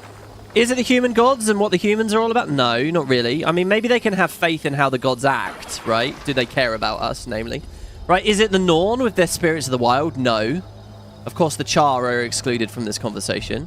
Is it the Sylvari with their mother? No. Do you know what? It's the fucking Asura. And the belief in an eternal alchemy. There's no science to the eternal alchemy. It's not... There isn't literally an alchemy. There isn't literally a great cog or whatever. I think the Asura themselves would understand it's a metaphor, right? Obviously. But, you know, that's almost... And that's quite cool, isn't it? That's a fun irony. Yeah, there you go. Jambo says the eternal alchemy. That's what I think, anyway. That's kind of cool, isn't it? I've never thought about that as an element of the setting. Alright, okay. I updated Saida. She says it's time to track down Isgarin. I can't say I disagree, although I'm not thrilled about it. For now, I'm taking a breather while I work up the tolerance for him to ignore my call again. Okay. I caught a glimpse of him heading off to the west a few hours ago. Didn't stop by camp first or anything. Well, that's the best lead I've had in a while. Thank you. Alright, let's see. Head west towards the ruins where Isgarin was last seen. So this is it. This is step 7. We can do the Inquest thing from last night. We can do it all right. If the Eternal Alchemy doesn't exist, what's up with Obad's machine? I mean, that... What did it really show us, though, right? We saw elements of the Dragon Cycle. Very little more, right? You know, this is why the fucking End of Dragons shit sucks so much. Like, all this stuff, all Castora's great importance and stuff, and it's like, yeah, but you already told me that Tyrion's not, like, is NBD. Like, let's just get Aurene here and ask her what's going on. She could tell us. Like, that, it totally kills this setting of its stakes. Ah. I'm still grumpy about End of Dragons. I am. Head west. Wow, is that a mastery point all the way up there? Oh, it's a hero challenge. We don't have it yet. Look at it. So we want to get on that ley line, do we? I'm really sad that I have to be very careful about getting that animation to display. Oh my god. Alright, we didn't quite get high enough. Ooh, there's another tablet here. Another obstacon. And of course we're being attacked while we read it. It's the last night by now. By the time the sun rises tomorrow, we'll be gone from here and our legacy will be behind us. It should pain me more to abandon our temples, to see the sacrifices we've made amount to nothing. But already, I've grieved as much as I can. I spent my tears on my Endiro. There are none left for Castora. What's Endiro? A friend of theirs that died? Another place, maybe?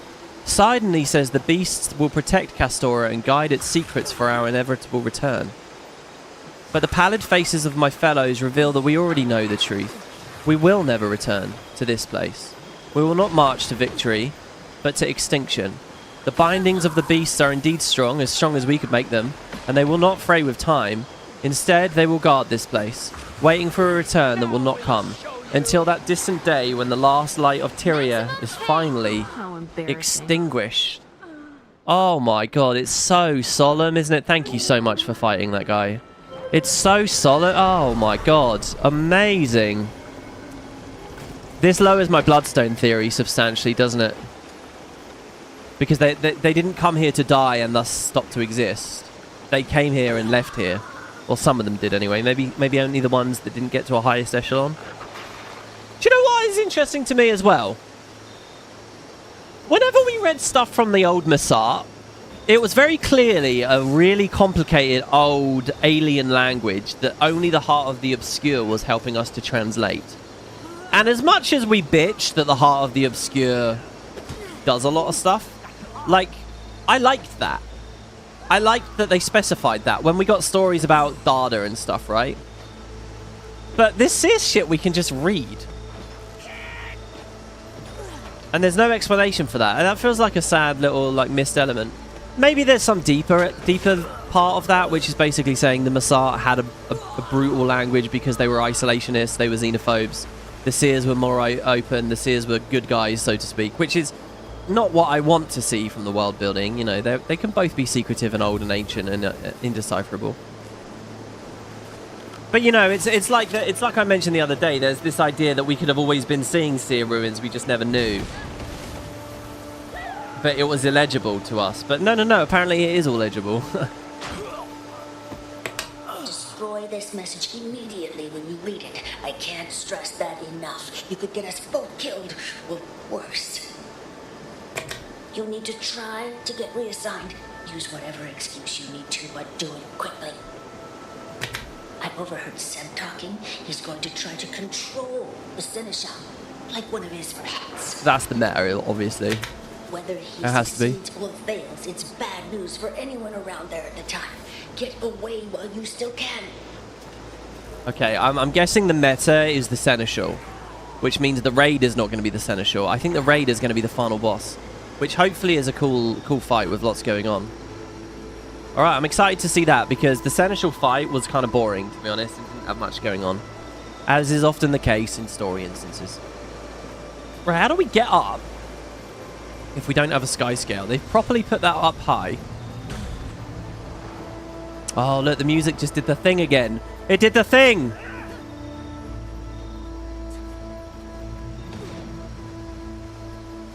Armor enhanced.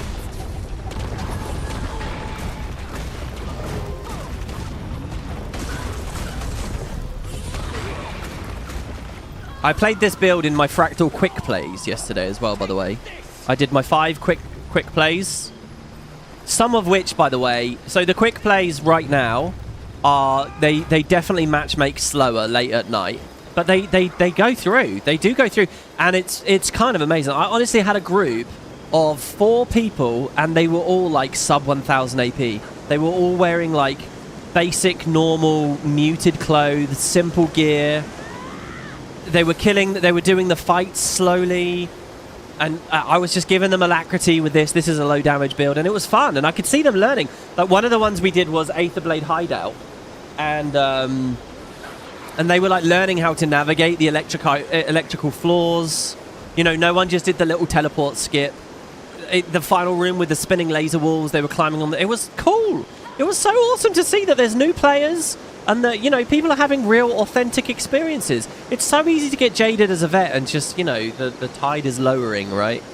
And to think there aren't those people. But they're there. They are doing it. And you'll see them if you do the fractal quick plays. High above the ruins, you can see the valley and waterfall stretched out below you, inviting you to dive off and glide over it. Oh, is there one of those gliding achievements where you've got to get from A to B without touching the floor? I would assume I'd have the marker on me, so... I guess not. Oh, that's so cool with my toad over there, not able to get to me because I'm off the path grid or whatever. Okay, consecrated plaza explored. Oh, there's a shadowstone shard there. Let's have a look at this.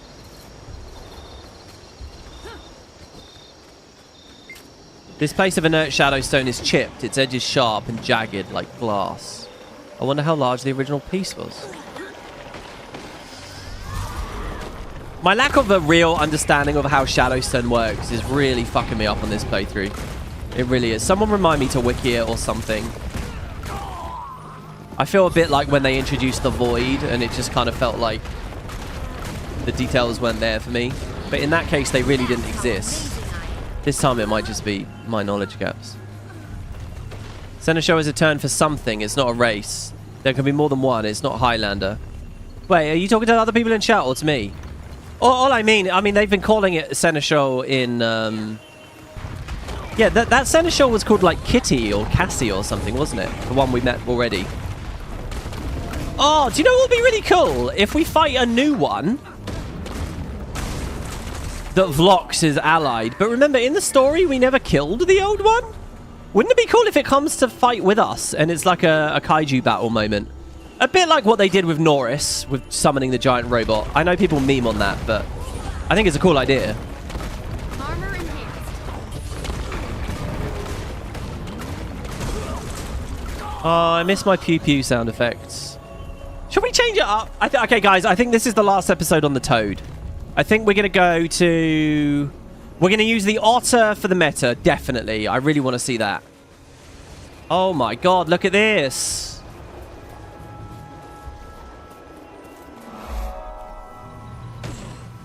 Fuck's sake. He was out of range of that one.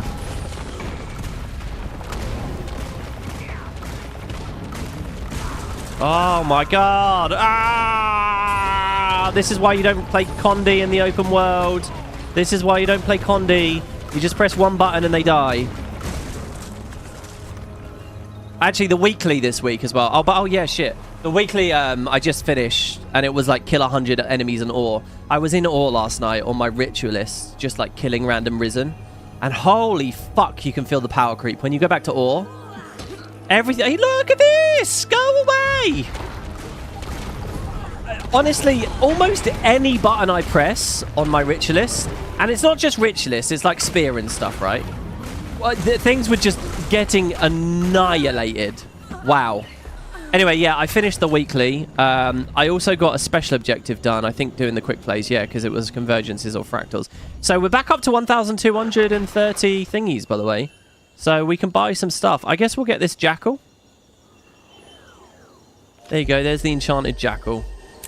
1,000 hard spent things for our second week of VOE. Do I actually have to unlock it? Yeah, there you go. Beautiful. Right, okay, so what I want to do here is this.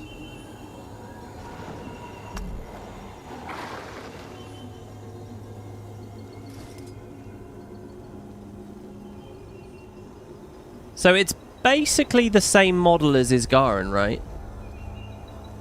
So I'm a little confused here. Because I thought the whole point was that Isgarin looks a lot like a djinn. Because he'd glamoured himself to look a bit like a djinn. Was that not in Secrets of the Obscure? I was sure that is a real detail, isn't it? So then why is it when we come to their homeland and see ancient statues of them, they also still just look like Isgarin? Am I misremembering that? Am I wrong about that? Am I taking crazy pills? Anyway, whether that element is there or not, I'm disappointed that this doesn't look more like an updated version of the Guild Wars 1 ones. I don't know. I'm just not really satisfied with their design in the sequel, unfortunately. It was a detail, but I think that was more about him colouring himself blue. Yeah, because the seers in the original weren't really blue, were they? They were like metallic grey. So it's more of a thing about the colouring. Sidoni's ghost still looked quite a bit like Isgarin. I thought Sidoni's ghost was literally the Guild Wars 1 seer model. The ghost that you meet in the Bloodstone Caverns. It's the Guild Wars 1 seer model that they put in, didn't they? I am correct. Isgarin did disguise his looks to pass off as a djinn to not scare people. So this statue shouldn't really look like this. This statue should look at the very least like another port of the Guild Wars 1 model. That's disappointing to me. Unless that is Isgarin and he's been doing it for a long time. Let's move on from that, though. Is that the Shining Blade in his hand? That's one of the legendaries I don't have. Oh, our moment of peace is over. We're being attacked again.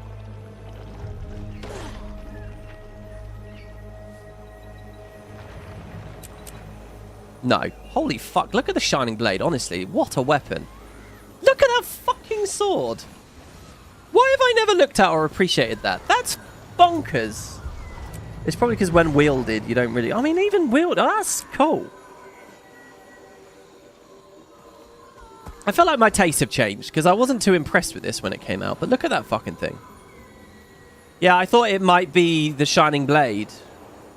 But it's not. So what are they then? Is it the new legendary? The new... Well, it's not a spear. I love, by the way, that he has 4 arms and he's actually holding 4 things. Are those 2 eyeballs? What are these things? What is he holding? He's got a dagger, a spear. What is that in his hand? Some kind of, like, smaller orb? And then another one. It's really interesting, isn't it? They make me think that they might be like dimensions in the mist or planets. One of them's like a bit red or something, and the other's a bit blue. Does one represent Nyos and the other represent Tyria or something? Oh, what is this? Do they have little textures on them? No? Do you guys think I'm reading too deep? Oh no, they're both blue. Oh, that's a shame. I was so captivated when they were different. When I thought they were different colours. They're both the same, generally speaking. Ah, fuck. That was so interesting when I thought one was red and one was blue. What does it say then? Astora really is an awe-inspiring place.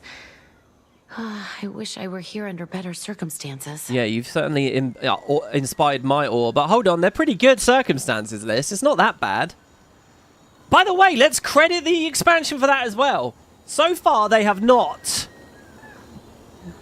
inflated this into a world-ending story, you know. They've not gone too big. They said they were going to rein it back with JW and still kind of couldn't help themselves. So far, though, I mean, come on. Look, there's an Inquest threat. But when is there not an Inquest threat? I think we're doing all right. The statue is labelled the Balance of Souls, and each of the 4 hands holds an object of symbolic significance. Unfortunately, the pattern isn't immediately clear. Maybe the orb on the left represents a soul weighed down by the dagger. The statue is unmoved by your speculation. Whatever mysteries it holds, it's not given them up. Maybe Isgarin can explain it if I ever find him. See, this, right? This is a perfect example of why this... Not that. Ah, that's just some rambling from some loser on the internet. No. This is a perfect... I don't have it hooked up anymore. This is a perfect example of why that story from the Mistburned Barons that mentioned the Starlit World before we even got there, why it's so good. Because I'm actually looking at this and thinking, shit, we might really get an answer. I want to ask chat or the comments what they think, but maybe it's answered in the story and that would be a spoiler. So I'll hold off. Oh man, I'm enjoying myself.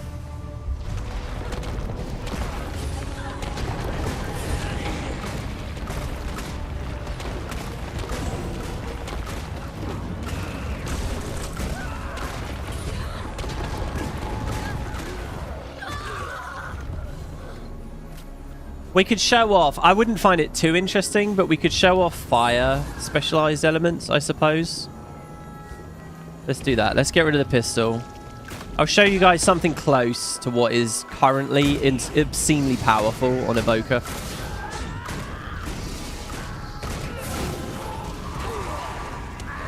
So if you do specialized elements, run it with Condi. I'm staying Celestial, right? Pirate Queen is no longer a good idea for me because I have infinite quickness anyway. What's another relic we could run that would be fun? We could do Rivers for our alacrity, I guess. But maybe one of the new ones might be fun? How many of the new ones have I unlocked already at this point? I've only got 2 so far. Jesus. The other one's Biomancer. See, Biomancer would be epic for the Toad thing if quickness wasn't in the fucking game and Pirate Queen wasn't clearly the better choice. Yeah, I don't know. Anyone want to suggest a relic? I'm going to play Scepter specialized elements. I won't put a focus in the offhand. That's completely unnecessary for open world. Dagger offhand's probably fun.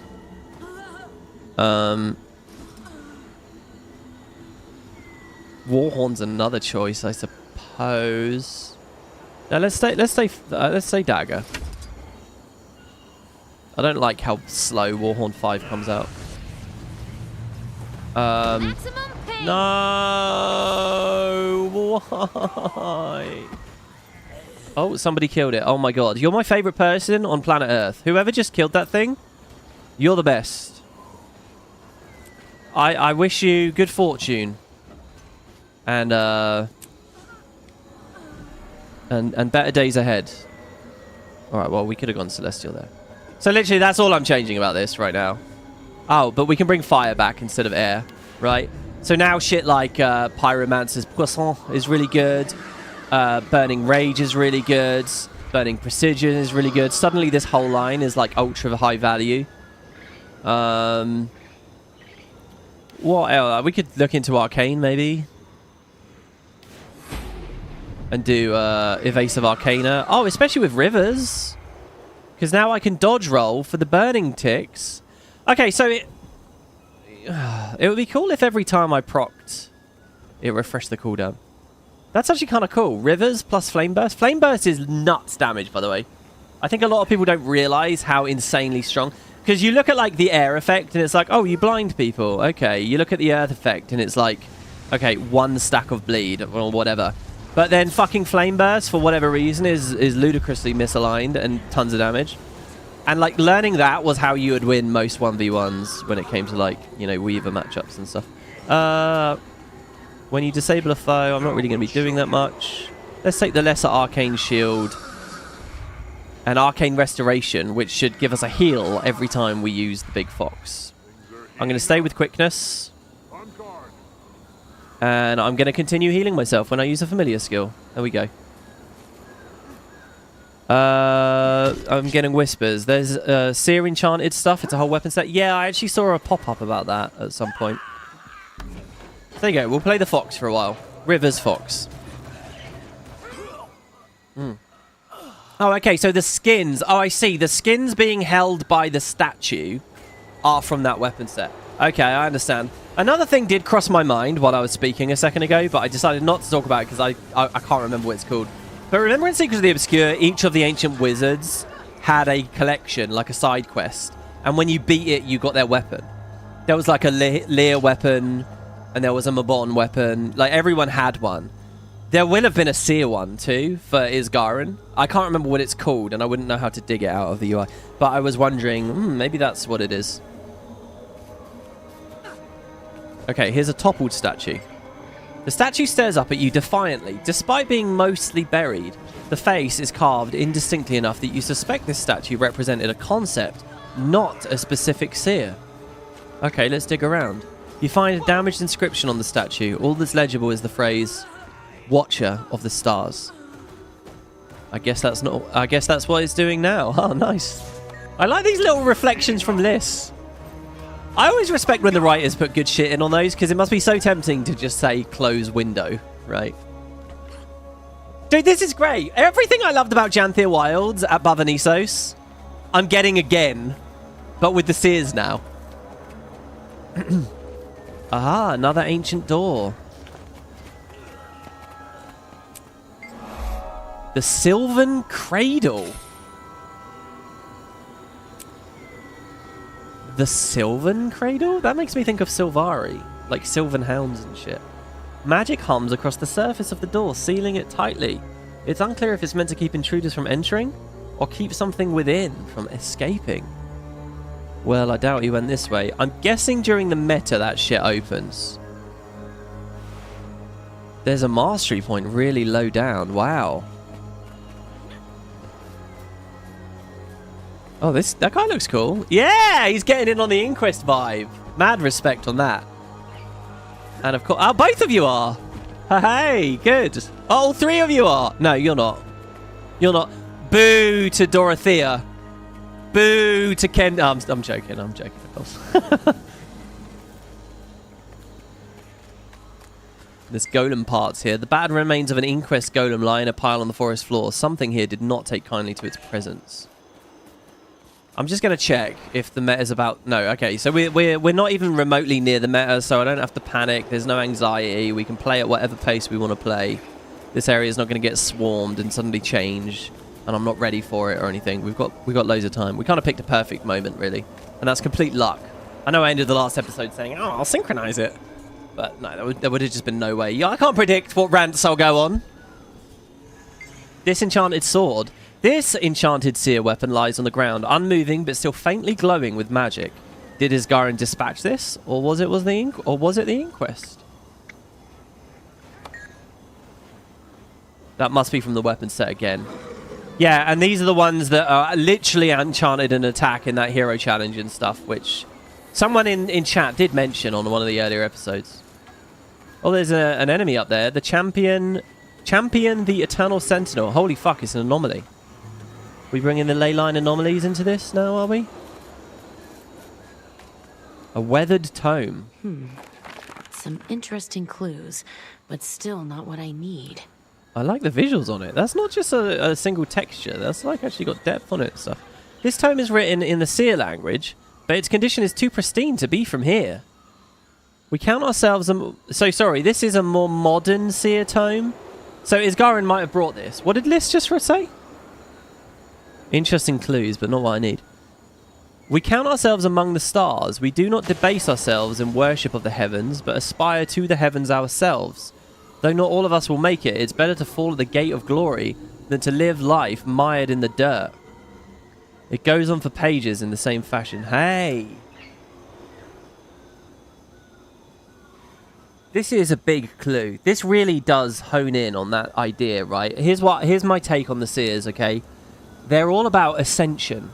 They're all about, and when I say ascension, I mean just in terms of getting off of this plane of reality, mixing with the cosmos. Look at these like blue, crazy, starry animations, transcending from this plane. And they learned how to do it, and they like progress through their society. When they reach the top, that's what they do. Does that mean literally traveling the mists like the gods? And does that explain a bit of Isgarin's upset with them? When they do so, do they change in body and become... You know, someone in chat said, are the gods all seers, basically? They just take on new forms when they ascend or something? I don't know. I don't think it's that. I don't like the idea of it being that, by the way. I like the idea that each god is from a different reality and they all have their own races and histories and cultures. I don't want to shrink the world that much. But anyway, the idea is that they're ascending. Now, are they literally going in? And that's why they know about the World Spire. That's why they're at war with the Masark, because the Masark coveted that information and the Seers never gave it up. Sidoni's whole thing is this closeted, like, concealing of info. And Isgarin's too. Isgarin clearly thinks like Sidoni in a lot of ways. Yes, he was exiled. Yes, they had their disagreements. But they both hoard info. That's what they did. And it drew them a Masark's ire and triggered a war, I think. And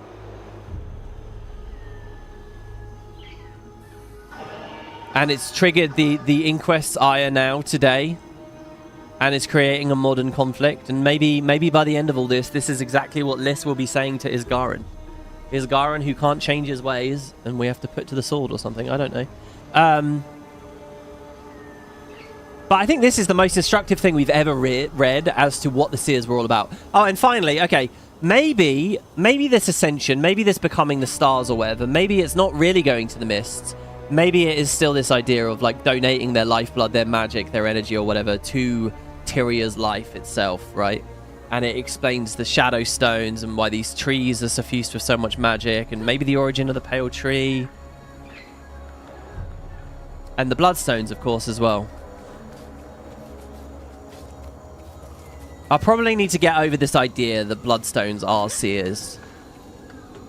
Having read that now, I think that's lowered on the odds. Okay, an Inquest Magiometer. This small Asuran instrument pulses and flickers in time with the movements of nearby pools of seer magic. They're tracking sources, but to what end? Right, we're missing something. I've been looking closely, but we've... Oh, well, there it is. An artifact crate. Something has really stirred up the magic over there. Seems like as good of a lead as I'm going to get. Judging by the nearby corpses, it appears the Inquest stole this crate from the Priory, then met their end when they tried to touch the object within. Oh, a bit like what was happening at the heart. Okay, so Lys has noticed a magical agitation. It's to the north, which is really near where, not Debbie, what's her name? That Inquest character is. So there's another hero challenge really high up that I missed. So let's see how much quicker we spike targets down now. I can basically just sit here auto-attacking now, because Scepter autos have always had really high condi pressure. But by touching the other buttons, we obviously can throw foxes out, which do even more. So this is just a way higher pressure, way comfier method of doing condi damage. The Toad asks me to be in melee and does not pull ahead, really. Maybe each minor Toad should do some bleeds. I don't know. And what's the passive we got from this? Gain might when we inflict burning. I mean, even that's OP as fuck. What was the passive from this one? Gain prot when we disable an enemy. Yeah, and prot doesn't stack intensity. Might does, so it's the more fun element of Buildcraft. Prot was already in a binary situation of, okay, do you have all of it or not? Oh, it's not up. It's under the roots. That's cool. Strange rock. Oh, now I'm noticing that this looks gold. Well, weren't there maybe some hints about the Pyrite Peninsula before? A strange-looking rock sits before you. It almost appears to be leaking. Take a closer look. As you lean in, something emerges from underneath. Ah! An elite mushroom. I like how it's a really curious thing, but the thing that comes out is super innocuous. Structural Ow! Look at that. Heart of Thorns enemies still pulling their weight. Mushrooms that pop under you. The thing is that I'm not too happy with it in terms of open world balances. Why are we so inconsistent with it? If we say that mushrooms that have real mechanics when they die are allowed, then why aren't Raptor Swiftwings allowed real mechanics? You know, why aren't any of the other things from the other expansions allowed to be at that tuning level? You know? If the chicken has flown the coop, let's take to the skies. I'm trying to get really cringy metaphors in there.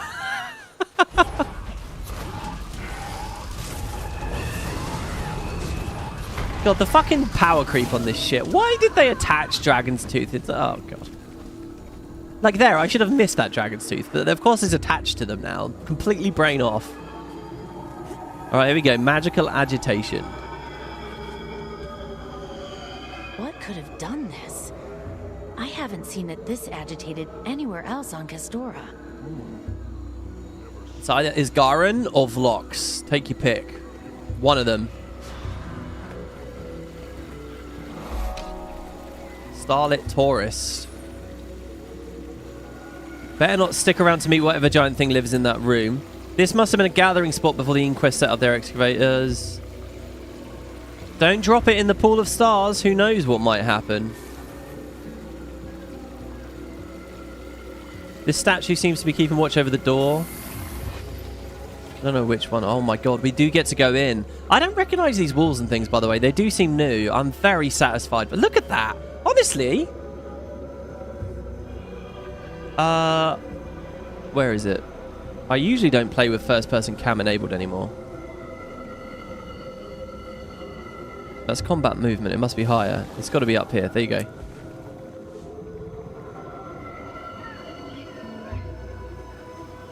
Look at that. Look, if they get the time to put some new models in, look at the new shadows and everything there. Sorry, but tell me that Guild Wars is a dated-looking game, right? When you get the snapshots, it's really impressive. It's just uneven, right? And it doesn't always wow like this, but look at that. Gorgeous.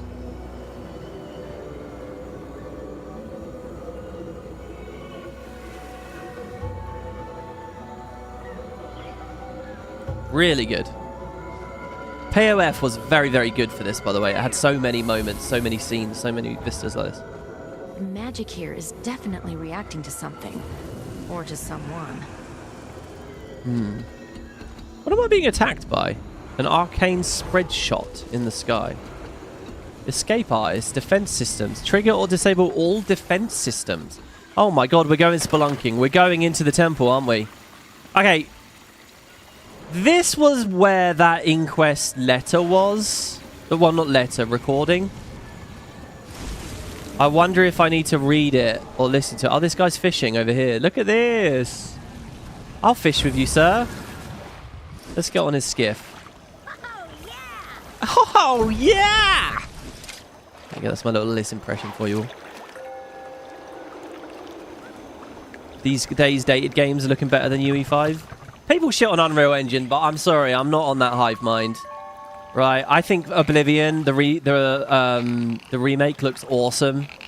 I fucking love that remake. So good. Yeah, performance could be a bit better, but holy shit have I had fun going back to Cyrodiil. And I think the Halo Combat Evolved remake that they're currently making looks fucking insane too. Oh, this is hard. We need to get our sushi. Let's get our sushi. Thankfully in this game, how difficult it is has nothing to do with the actual fish.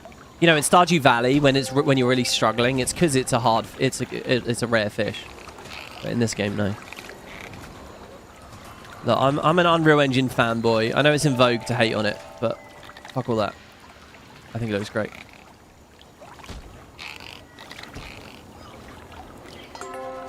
Oh, we get some bass. You're scared if GW3 uses UE5 since you heard so many issues? I believe that I think I don't know. I'm a layman. I'm a layperson when it comes to this, so I'm not entirely sure. What dominated the Oblivion discussion a lot was people were saying Unreal Engine 5 is really good for certain game formats. Specifically, if it's a big ass open world game, the engine struggles with that. The engine kind of doesn't map very well to large open world environments. So for Oblivion, it was a costly thing. If we think about it for Guild Wars 3, it's a costly thing.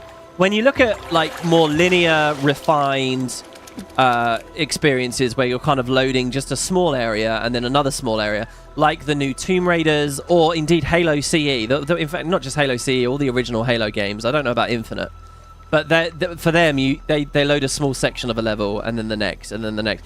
For games like that, where the scope is refined a bit, and even on big maps like the Silent Cartographer or Two Betrayals or whatever, you're still loading chunk by chunk by chunk. In those kinds of games, it works very well. So maybe I'm right to compliment CE, but not Oblivion. I don't know. But that tends to be what people say, I think, on the nerdosphere. Hey, that's a cool cave spider. Wow, it almost looks like a Niosian spider. Are these new? These are not ranger pets. I don't remember ever seeing a spider like this. Have you guys ever seen one of these? That thing looks so toxic and creepy. That's awesome. By the way, we're seeing the power here of being able to interact with an enemy that doesn't attack you. You can actually really enjoy its animations and visuals.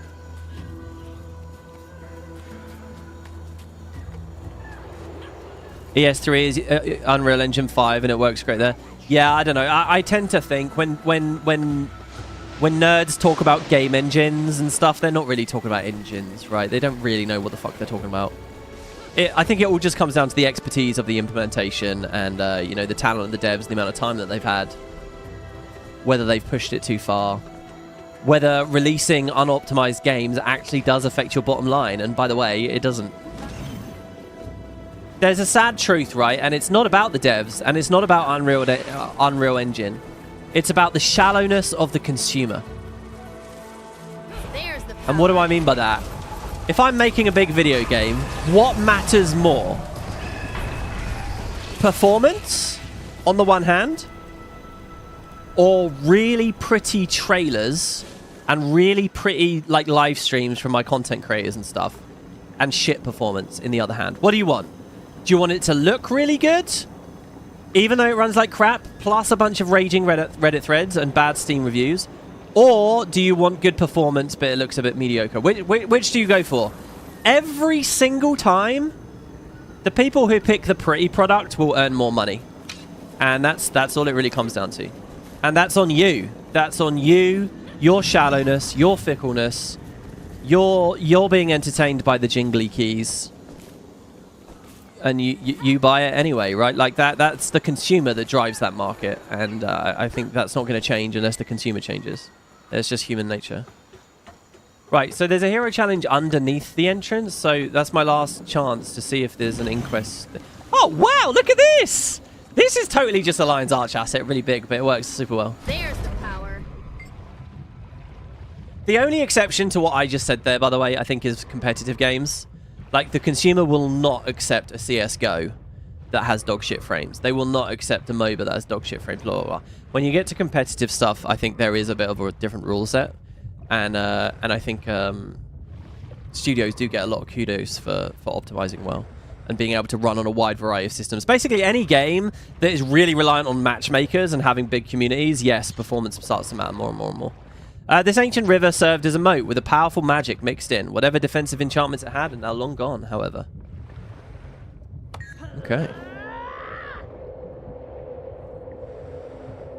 Kit Shark is an abomination? Okay, I don't know what that is. Teach me, what is Kit Shark? What is that? See, here's a transcended... Is that like a seer it tried to transcend?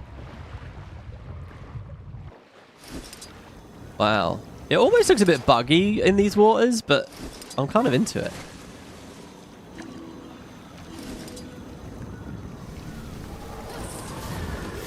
Right, I'm just going in the temple, guys. Screw Inquest Insight for now. Let's just go in the temple. We might just find it there. Among the gear of forward base Bravo, it says. Is that really true? No, I lied. I'm going to Wiki. I can't help myself. Inquest Insight. Among the gear of forward base Bravo. I mean, the map says that I'm like standing on it. I'm not joking. It says it's like here. Oh no. No, it's like here. It's actually in the next chamber up. Okay, it's in there. All right, we'll just get it for free, I think. Oh, here we go, indoors. Forward base Bravo. Oh, by the way, the Great Choya race, we got to go do. There's an adventure version of it, and there's an adventure back in the first map I still haven't done with the skimmer, where you, once you've got the mastery, you like destroy nets and stuff. So there is more content in the first map we haven't seen. Oh, here you go. Here it is. Druga's audio log. Careless lout. We managed to navigate inside one of the more intriguing ruins. Either a tomb to a very important seer, or a reliquary. I just scavenged an axe faceted with the largest shard of Shadowstone I've seen yet. Absolutely pristine, intricately cut. It had the magical footprint of 17 Asurigates, but it was as light as a handheld scanner, even inert. I was deciphering a plaque that likely detailed its purpose when one of the junior archaeologists triggered a loaded trap. The boulder would have hit me if I hadn't been tackled out of the way. The axe, though. I reported the archaeologist's mistake to Seb directly, who will decide on punishment. Doubt I'll see them again regardless. I was convinced that she was just going to push him into a trap immediately after. Okay, so this is quite good. If you guys hadn't directed me to the to doing this achievement, this wouldn't have been interactable, right? So we're getting bonus info in this temple because of this. Illusory progenitor. There's the power. Arcane generator active. This arcane generator is currently active and manifesting conjurations. Destroy it to stop the conjurations from spawning. Conjurations? Escape artist, defense systems, disable. Okay, trigger or disable all of the traps. So I think I might have just saved myself from something, but I kind of want to see the traps. If they're like from the mini dungeon, giant big swinging. Oh, I bet those swinging axes are in here. Oh, that kind of sucks though. I don't know. Maybe we'll see. A cursed artifact over here. It ripples with dreary cursed magic. Shit, I didn't read the subtext. Ah! Oh, I'm upstairs. Oh, cool. Starlit tourist visited another site. This must have been a spiritual place once, I think that's saying.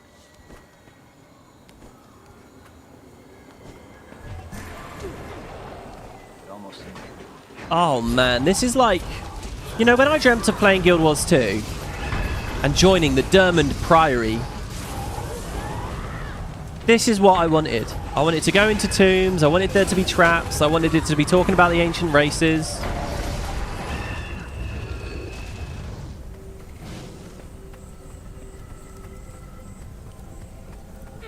And I never really got it from the personal story.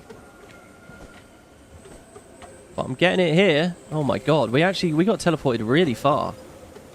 Do I stay up just to get the vista? I really want that vista, because I reckon it's going to be a pretty one. Vistas are only ever good when you're in an area filled with new assets. I'm just going to say. Synergy is beautiful. But that's when they're really good. Oh, we triggered all of them now, apparently. My god, it's so easy to get AP in... Oh, I have absolutely no CC. Breaking its defines bar. Now, I wonder...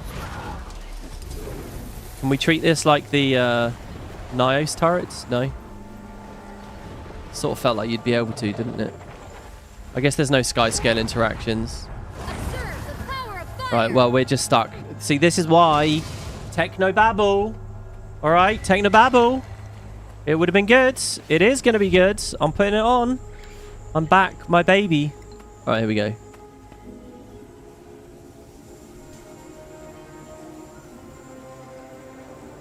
Is this the place where a bunch of lore appears after the meta? I wonder if the meta takes you in here, actually, then. And maybe another door. Wouldn't it be cool if it's just like a weird sort of meta where it's not a boss meta, it's sort of like a dungeon crawl meta. you guys remember this dungeon? It's so easy to forget. Do you remember this mini dungeon? Probably the best mini dungeon in the game, let's be real. The Flame Temple Tombs. You guys remember this? Imagine that, something like that, but at a 50-man scale.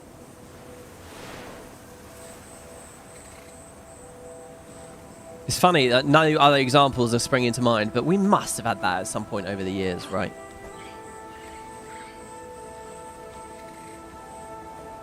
Oh no, that one's tinged with orange back there. Backdoor exploit. Enter the Lost Basilica through the secret entrance. That's probably not supposed to be there. Oh, that was a hidden achievement, guys. 0 AP. You might have missed that one. And you don't know about it unless you check Guild Wars efficiency. It also has the benefit of being the name of one of my favorite movies. I'm joking. It's actually Backdoor Exploit 2. Let's go downstairs. The Eternal Sentinel. It's a group event. I wanna fight it. Is anybody around?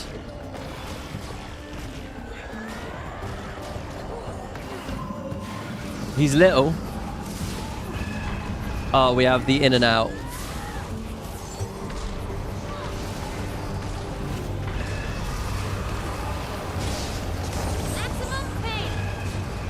Yeah, Technobabble. Armor enhanced. Oh god.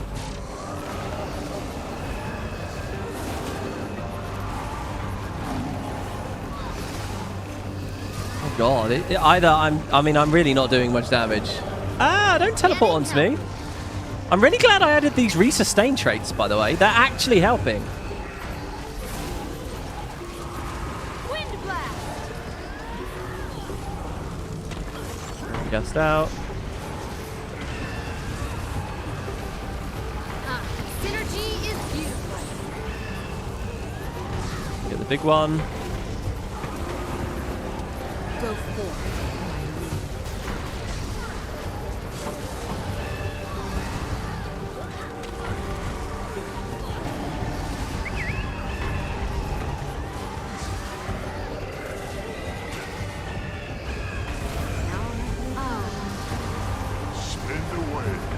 See, look at that. Look. You see how I just healed through that burning? I'm going to dodge this, because fuck whatever that is. Oh, yeah, I should be dodging for alacrity and to refresh thingy. I actually think this is going to be quite fun playstyle. Ancient Investigator. Defeat a summoned seer weapon. Is it a weapon? Okay. Oh, you say so. What a pleasant surprise. Holy shit, we finished a heart. What heart did I just finish? Oh, no, I didn't. Sorry, I got a renown token. Cool.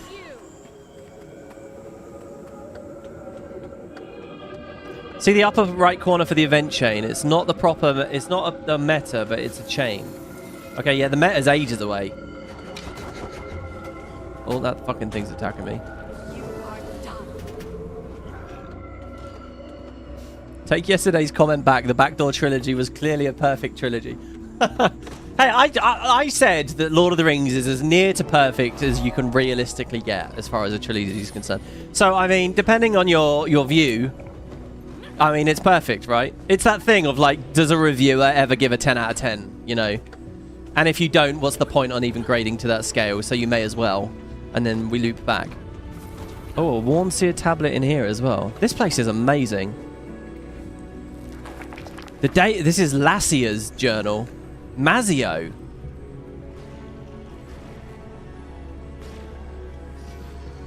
Hold on.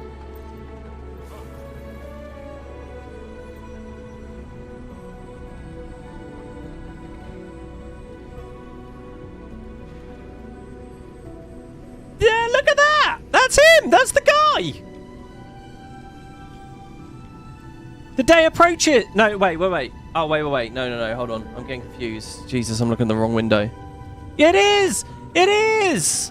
Look, Mazio! It's in red text on the wiki because it doesn't have a wiki page. Because, you know, there was no Mazio before. But here he is. So he can get a wiki page now because he's referred to in 2 places. I think that's how they operate anyway. The prisoner was mostly lucid today. No blackouts from either session. I learned his name, Mazio. And the names of the siblings he lost. So Mazio's fate, Mazio's going to get captured by the Massat and tortured, right? So let's see what this says. So this is Lacia, one of the siblings, I suppose. And remember, he said Mazio's undergone some kind of change. So let's see. The day approaches. Mazio and I will both undergo the Divitium Nava at last. Now that's a familiar term to me as well. In Secret of the Obscure, did we hear something along that line? My brother is kept calm about it, but I am not so easily fooled. He knows this will be a great honor for us and a continuous boon for our family. Of course, Melior believes I am too fixated, but she would. She was chosen and underwent the process several years ago. Okay, so they don't die when they undergo this. They don't disappear when they undergo this. It's not a sacrificial thing in any way. Because she underwent it and she's still alright. She has since lauded her eternal wisdom over... Unless this is just like one rung up the chain and the final rung is, you know, moving to the Halibop comet or whatever.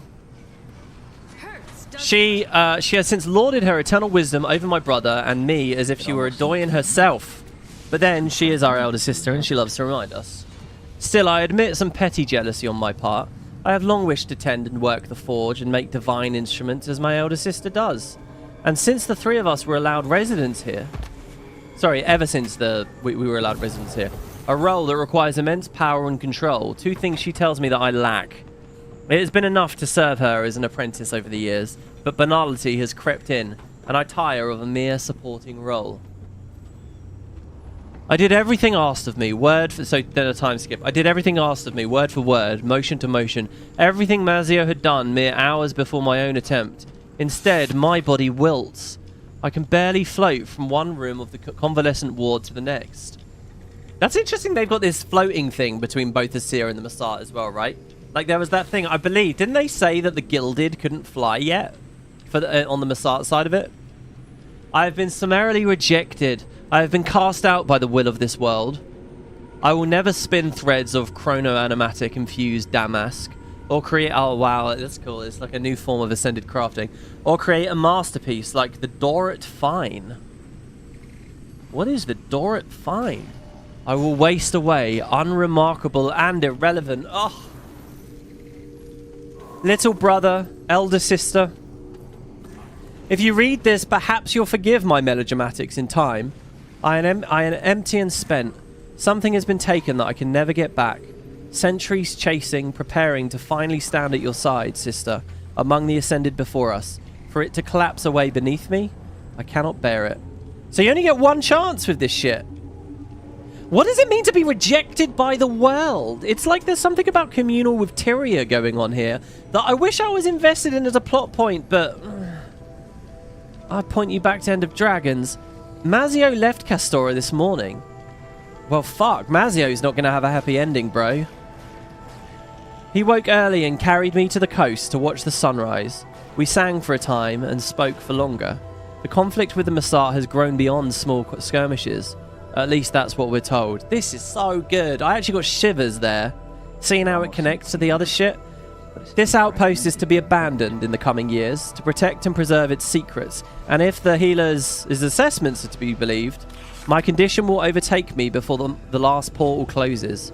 Mazio said he plans to return before then and see me one final time. I hope he means it. And he's not gonna. He's not gonna. War breeds nothing if not uncertainty. Melior will remain here for now. She has received a directive of transfer to the bastions of Stellis Quor to help with the plans for the siege of Aparvim. So we did, of course, hear about Aparvim and the destruction of Aparvim last year. When Aparvim was destroyed, that was when the Massat basically considered themselves to have won. In fact, hold on. Isn't that where they built Bavanisos? Didn't they win? Bavanisos was the site of their final victory, right? Was Aparvim underneath it? I can't remember. But she has been allowed to delay for my sake, to make sure I am cared for in my final years. After the grief we've given one another, I wouldn't have blamed her for accepting her new role and moving on. And yet, here she is, at my side. This is fucking awesome. It's sad. It's a beautiful insight into the world's history. It tantalizingly dangles some of the old lore that I'm interested in. It connects with last year's stuff.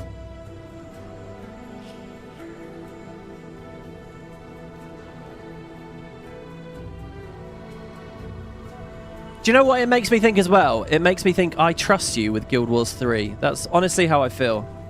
Really good.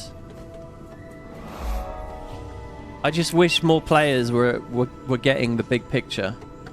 I mean, I'm not even getting the big picture. I'm an imbecile. I barely get the full fucking thing. I'm just scratching at it, but at least I got the help of stream viewers. We need to gather up every fragment we can find in each area and see if Oh no, Aparvim was the other Masart city. You're right. You're right. It was a Masart city, not a Seer city. You're right. There you go. Speaking of that idiocy. Hold on. So let me have a quick look here. What did they say about Aparvim?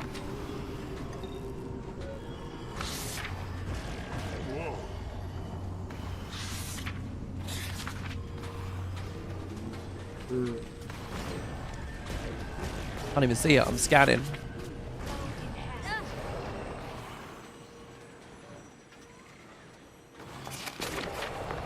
Oh, here you go. Melior will remain here. She's received a directive of transfer to the best bastions of Stellar's Core to help with the plans for the siege of Aparvim. Oh, that's the Seers attacking the Masart. But she has been allowed to delay. Man. What did he sing? Sunrise cerulean, the warmth of a smile, sandy palms swaying, I'll stay for a while.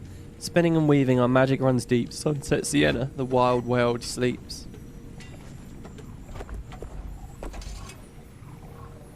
Look at this fucking prick. Look at this Masart just torturing him and antagonizing him.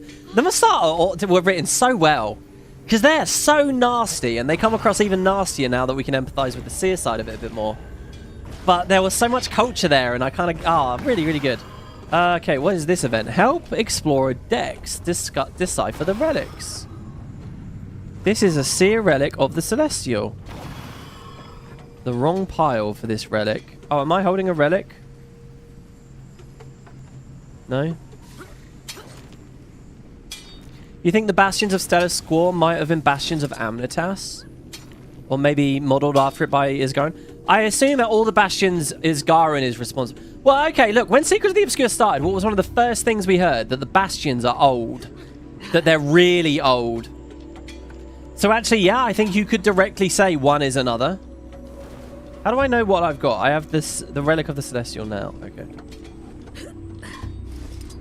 Okay, this isn't too fancy of an event, but I'm so overwhelmed and enjoying myself right now. I'm fine with that.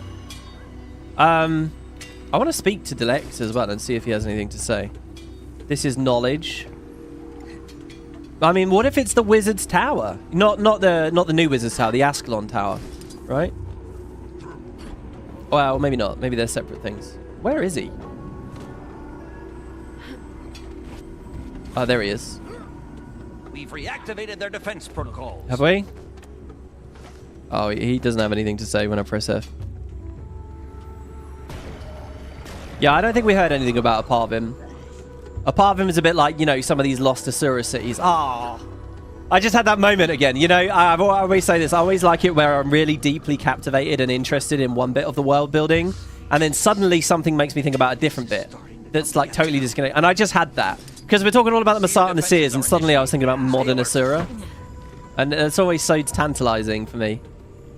Okay, another thing of the Celestial. Oh, wow, what is this? What is he doing? Guild Wars 1 monster ability there. See a relic of knowledge. Yes, I see. This is starting to come together now. I think he's, Oh, we can actually just drop it. These runes remind me a bit of the Path of Fire bit. Right before Cormier's Library. I see. This is starting to come together now. Okay, defeat the enchanted weapons. Okay, so we dodge on them to get ourselves some early alacrity and a bomb of burning.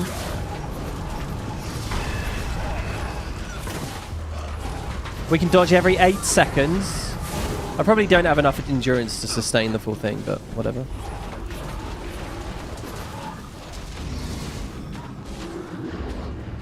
The relics in this event all relate to the bastions. Cleared for approach. And their runes are identical too. They were used in the Wizard's Tower instance. Do you know what is constantly concerning me? You guys saying that people hate Isgarin in this expansion. Exceptionally well hidden one, clearly. I'd love to explore it myself, but I'll leave that to you for now, Commander. Is he opening some door then? Like, what possibly could happen that make like he doesn't have a good reason for the radio silence? I just have to play it and see.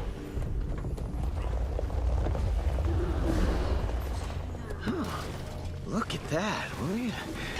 Pretty impressive looking bauble, wouldn't you say? Oh, come on now. Traps and here of all places. So, go ahead. Ain't right. I'll keep watch while you get it. Do you like this? Pretty unfortunate having the dialogue. But don't you worry. I'm trying my best to help you get out of there. Oh. Pretty unfortunate with the dialogue overwriting like that, but hey. So what are we doing? The pattern changes. Survive the trap room. Correct plates pressed. Oh. So there's pink ones, blue ones. The foreboding relic in the center has got pink on it. So I'm guessing we do this. Read the room. Disable 10 traps in a row. Okay, now it's yellow. Oh my god, why don't I have a stun break? So yellow is over here. Endurance deficiency. Oh, what? Did that... Oh, I think that just failed. Fuck. Now it's blue. Oh my god, I really should have a stun break. The thing is, I'm stuck in combat now, so fuck it. We'll... Oh my god, what? What? How did I fail that one? Pink? Getting 10 in a row is going to be tricky because we're kind of competing against other players for that. You solved it. Tell you what, go ahead and take that prize there. I'll be on my way. No need to thank me or anything. We're even. Was there a chest on that pedestal, but because of auto loot, it just got vacuumed in? I'm getting whispered by people. Sorry about this. You might want to skip the event and do story. This event chain gets spoilery. Chat are saying to skip this event. Oh, okay. Holy fuck, my objective is talk to Isgarin. Is he just standing up these stairs? He's fucking here. Oh my god. Hi. Isgarin, I've been looking for you. Oh, there. if I did, Target identified. I would welcome some assistance. I found him. Finally. We're at the entrance to the temple. Whoa. The other two are off on some nonsense. But I'll be there soon. Did they mute that event dialogue down there while I'm in this? That's amazing if they did. We need to discuss. There will be time for that. But I'm on the trail of something, so discussion will have to be tabled for now. This is amazing. Fuck this guy, right? Like, but it's in a good way. That's hilarious. See, the thing is, if this was actually me IRL, I'd be like, no, what? Or I'd like to think that. Weathered scroll. A guest dossier. Gruna Waylet? Gruna Waylet. Title, Chief Pathfinder and Head of Clan Way. Whoa, we're getting all these titles here. Wait. This is an emissary of the Deldrimor. Clan Way. This is an ancient dwarf clan? This is an emissary of the dwarves that came to visit the seers living on Castora. See, that's really cool as well, right? Like, don't forget about it. It's not just the seers and the Massart. There were other ancient races. In the backdrop to this, there's Joten, one of which will become a political prisoner in the Bastion of the Penitent. By the way, does that mean that the seers imprisoned one of them? Not the Massart? I wonder what that's all about. What did the dwarves talk to the seers about? This is good stuff. Notes, Gruna of the Way and the Waylet, by the way, the Waylet Lantern. Isn't this Lear's family? Isn't this Lear's group? The Waylet Lantern is the quest where he's like trying to reconnect with his lost family after he ascended. No? I wish I could remember those details from Secrets of the Obscure. Fuck. Anyway, so Gruner of the Waylet family is as bemusing as she is frustrating. For a people whose individuals only know the experience of a couple of hundred years before their passing, I'm impressed by what they're capable of in a lifetime. While this is a very tropey thing, right? The immortals act too slow, and the short-living humans or whatever can do a lot more. I mean, even when you take it into the sci-fi, it's like the Solarians in Mass Effect, right? They all die at 40, but they're incredibly fast-acting, and their society develops very fast. I'm impressed by what they're capable of in a lifetime. While the modestly sized clan way of the Deljamor dwarves isn't as far travelled as the brine hewn of the Great Turtle Spine. Wow! Lore about the Great Turtle Highlands? That's so what this is, right? Guys, when EOD came out, they put this text on here, and it's like, well, why? What the fuck is this? This was not in Guild Wars 1. It has nothing to do with anything. They've just revealed some dwarves once upon a time lived in these mountains. I think, anyway. While the modestly sized clan way of the Deljamor dwarves isn't as far travelled as the brine hewn of the Great Turtle Spine, that's got to be the place, right? Or the Gilgriff of the Eastern Dawnshire Range. They have mapped no small amount of the Tyrian continent's subterranean ley line network. This is making me think about those dredge tunnels between Cantha and Tyria. Gruner is no exception. Her clan's maps have been a reliable tool for tracking the migration patterns of the dragons and their minions, as they are drawn to large pools of currents of ley line magic. Risks. Gruner is, and I take no pleasure in expressing this, taxingly blunt. At least by my standards. I like that. I would like to be described as taxingly blunt. One might see Gruner's candor and attribute as having a certain strategic value. She speaks plainly where many of us would not, goading reactions and extracting hidden agendas. My express concerns would be whether her form of sincerity would be ideal for this more delicate affair. Still, I believe there are some measures we can take to reduce the risk of a diplomatic incident. What is the diplomatic meeting about? This might be the whole meeting, are we going to deal with Zaitan meeting? Who was it that suddenly pulled out again? The Seers, right? The Seers fucking pulled out. Sidoni pulled out of it. And got a bunch of, not just Massart, but Forgotten too murdered. The Forgotten are not getting a look in many of these conversations, right? Same with the Joten. Someone dropped me a message saying, hey, what if they do an ancient race each X-Pack? Like, we've just had a Massart one, kind of. And we've got a Seer one. Let's do a Forgotten one. I kind of don't like being that reductive about the intent. It's that same thing of, oh, let's do an expansion on each race, blah, blah, blah. But ultimately, I'd love the story to keep talking about these societies and just the history of the world, yeah, I mean. There's a weathered scroll here. No, Doyen Sidoni. So, sorry, guest, dossier, Terse, Alkish. Fucking here you go. Here's a Forgotten. There's probably one on each of the ancient races now that I think about it. Let me have a quick look on Wiki, just because this is not a Forgotten name I remember. It might be one that we met in Guild Wars 1. It might be someone that was mentioned, you know, in Guild Wars 2 at some point. Apparently they're named in a lost basilica in Guild Wars 2. By the way, I'm not even 100% sure it is a Forgotten, but I think from the name it is a Forgotten. Let me have a look here. I'm just going to check the Guild Wars 1 wiki as well. No, this is, I believe, a totally new character for VOE. Okay, so here we go. Doyen Sidoni has asked me to independently vet his guests for the upcoming tour and visit. A task I do not take lightly, given the sensitive nature of what we do in this corner of Castora. Yeah, what do you do? I expect they will respect and honor my assessments. This is written by Azo Amanuensis to Doyen Sidoni. What the fuck is an Amanuensis? That's such a cool title too. Amanuensis? Is that invented for Tyria, or is that a word? I mean, Doyen I thought was, but it's a real term, right? Didn't we look at the Forgotten during POF? I mean, there was a glance at them sideways, but I wouldn't say that just because the topic comes up and you see some branded ones, that means it's off the table or there's nothing left for the civilization to give. I mean, there's clearly rich stories in all these places, you know? Are we sated? Is our thirst for Forgotten shit sated because a couple of branded ones appeared? No.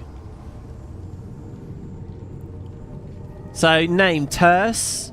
Their title is the Keeper of Threads. Their role is a scribe and record keeper. They're a diplomatic emissary of the Forgotten. And their hobbies are weaving, tapestry, storytelling, practicing illusory magic. Notes. I have observed many diplomatic summits where Terse was present. Have you now, really? See, I'm just trying to remember, who was... in the last patch, right, in Barvanisos, by the portal, there was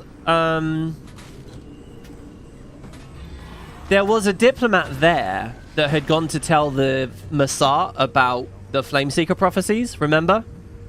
Like, we read about that moment. I'm wondering if it's that same NPC, but I didn't get a hit on Wiki, so I guess not. I have observed many diplomatic summits where Terse was present. They are a clever and a fascinating individual, always with an anecdote or a verse of some foreign scripture to break the tension when tempers flare. Sounds useful regarding that dwarf. As for their faith, Terse tends to keep that part of their life mostly private. We don't know who exactly the Forgotten pray to, only that they are separated from the so-called gods they revere. Whoa, whoa, whoa!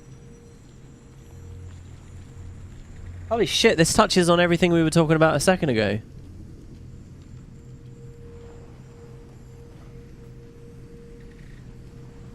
Oh, I need to know the timeline, though. Hold on.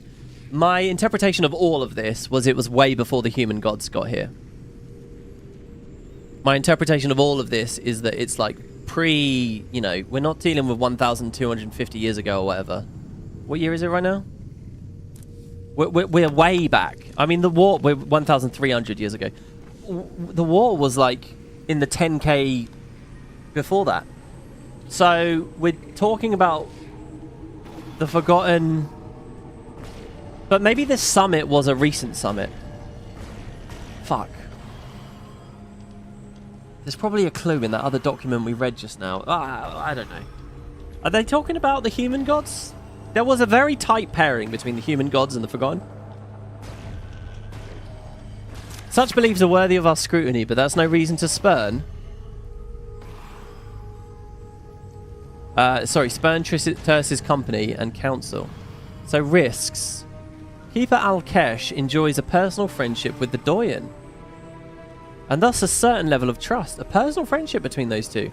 Other Forgotten emissaries have expressed an, at times, pointed interest in learning how to harness and store greater quantities of magic.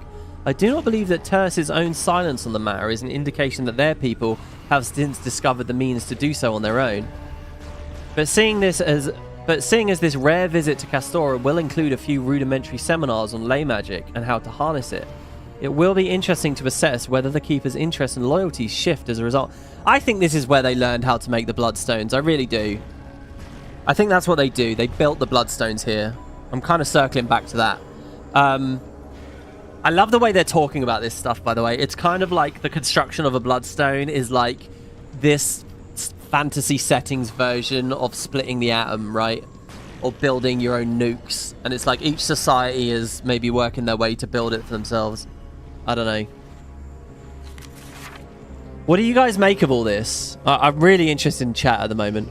Isn't an amanuensis like a scribe? Amanuensis. I felt like a toddler that can't speak, man. I can't even pronounce it. How embarrassing. Amanuensis? Amanuensis. A literary or artistic assistant, in particular one who takes dictation or copies manuscripts. Right, so it's like one of those guys that sits in court typing quickly. What about the remembered? You wish there was a Largos here, or at least Largos. Look, I mean, look, maybe they'll save the Largos for later, man. Look, we'll deal with Raisu Palace and the Celestial Ministry and the Largos and what's going on with the Quaggan and all these other tantalizing threads later. Keep the mini X-Packs coming, Arenanet. Maybe they weren't here yet, but the Forgotten still worship them. That's an idea. Maybe the Forgotten were responsible for getting the gods here in the first place. Maybe the Forgotten were the ones that said to the gods, hey, we have a place for you. Wouldn't that be interesting? This is the 27th last seed, the year of Akatosh 433. These are the closing days of the third era and the final days of my life. Spoilers! Actually, that's not spoilers. That's the opening cutscene, isn't it? I wonder if the human gods came in generations or cycles, like the dragons. Maybe. I wouldn't like that personally, because I feel like it would be too symmetrical to the dragon stuff. But there's no reason it couldn't be true. You think the gods were known to the Forgotten despite not being interior? Why, though? Why? Why would you say probably that? I see no reason why that should be probable. Who's Oppenheimer? I mean, it's Sidoni, obviously, right? It's Sidoni. And Sidoni wrestles with the difficulty of what they've created and pulls out of the Accord later, so they all condemn him and call him a commie. That's how it goes, right?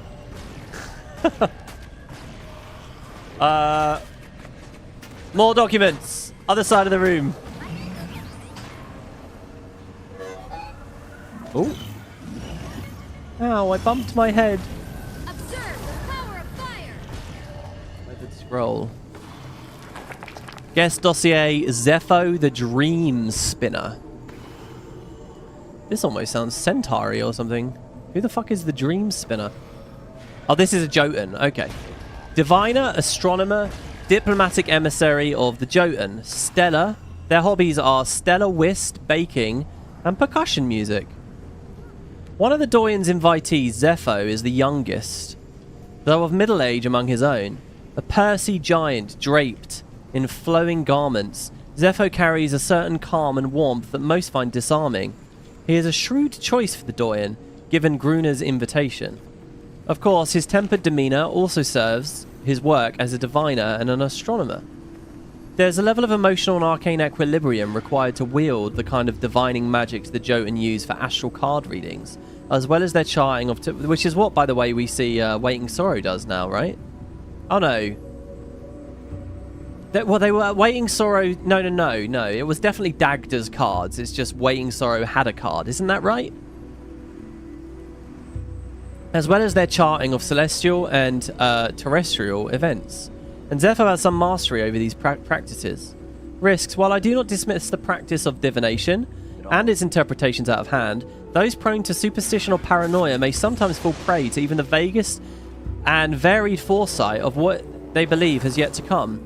There is danger to that. And believe me, the seers are going to fucking fall to it. Well, the Massar. Sorry, no, the Massar are going to fall to it. But it would be unfair to describe Zepho's practice of these crafts as ill-intended. Some responsible Joten warn that the future is not fixed, and that they simply explore the winding rivers and smaller streams of potentiality. Still, for this visit, I would recommend that Zepho be asked to refrain from any divining demonstrations. Yeah, it's always tricky to handle foresight and future-telling and stuff in fantasy settings. I think Arenanet have gone the right way here, where there's some validity, but you don't quite know how much. That way you get your cake and eat it too. And it kind of pushes it. It doesn't debase the setting, right? If you have true ability to see the future, you just kill fucking stakes. You can't do that. So you play in the middle space. Okay. Holy fuck. Enter the transcept of the basilica with Ritlock and Isgarin. Are we going to see these two, like, argue with each other? Oh, it's in that event room. Okay, I gotcha. Up here, WP, there's an orb to interact with. Oh my god. Do you guys realize how much value you've been as viewers for this? All the fucking extra info and shit we've got? Things I'd miss? Oh yeah, this orb. It doesn't have yellow text. Whoa! Have you seen it? Abavim. The Mossad have come so far since their exile. It's remarkable. Wow, they're even speaking like Guild Wars 1. Do you not find some of their choices derivative? The architects studied under our finest in Stellus Quo. Did they? Perhaps. I prefer to see it as an homage. Wow. Thank you for our investments. You would. Oh, that's new. So the Seer and Massart got along. Okay, so here's what happened. The Seers were living on Tyria, already fairly advanced civilization. They saw the Massart get exiled from Nios. They saw it getting treated as a prison planet, and they actually helped them out. They taught them things, they collaborated. To the extent that some Massart architecture is even similar to Seer architecture. There was a time before the war.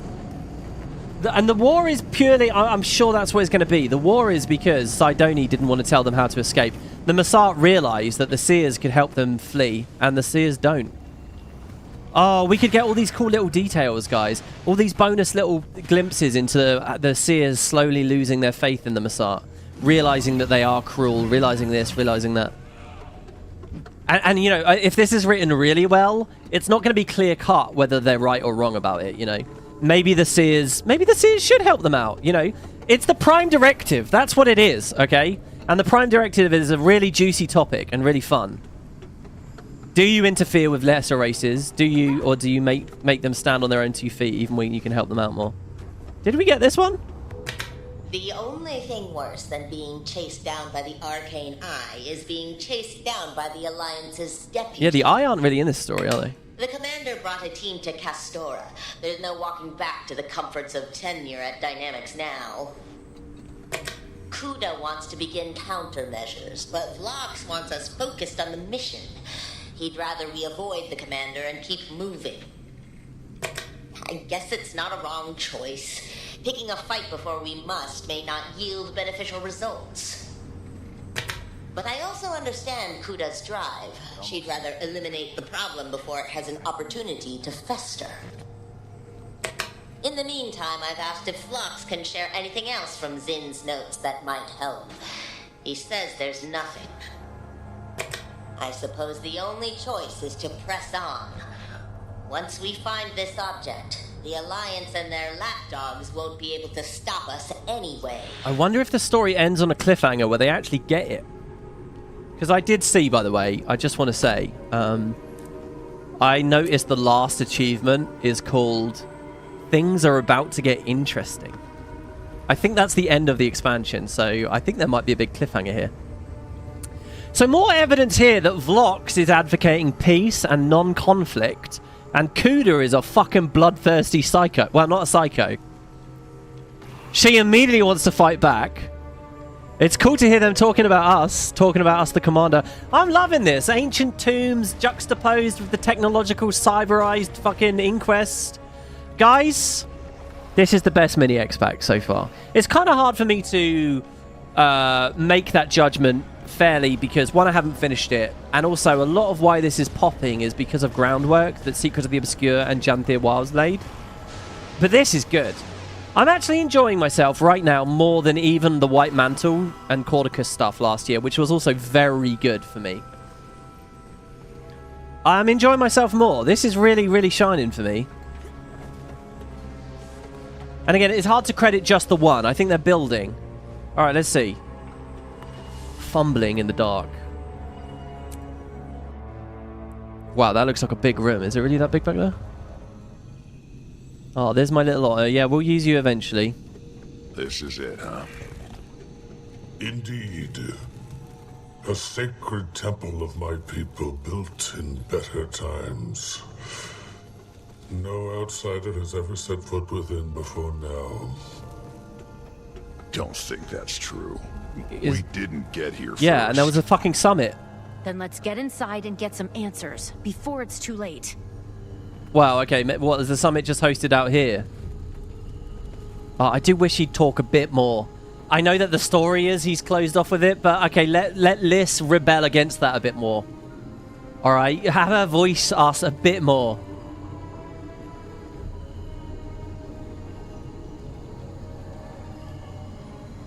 All right.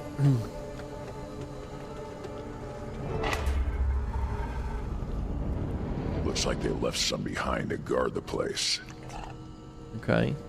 Galvanic technicians. Let's see how these two fight, shall we? Go on, get in there. It's cool to see Whitlock and Raza. By the way, I don't know if I mentioned this, but when I replayed on my Troubadour, I noticed they were like mounting on the new skimmers and stuff, which was a fun little touch. Instead of like regular ass raptors or whatever. Right, well my friends don't really do much damage, so.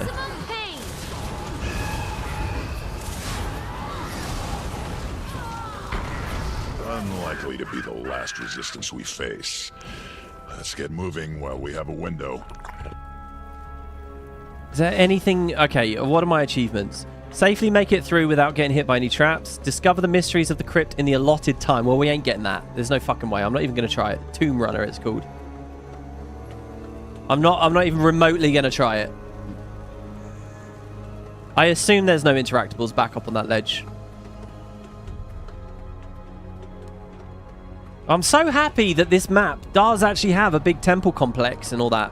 Like I said, I wanted that, and I was like, oh, I don't know whether they'll do it, but they fucking did it, man.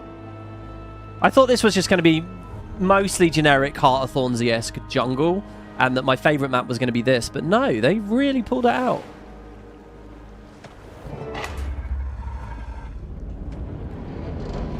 Oh, look at the water flowing down from that. Oh. So it appears the defenses are still active. Not at full strength, clearly. Or you would not have survived.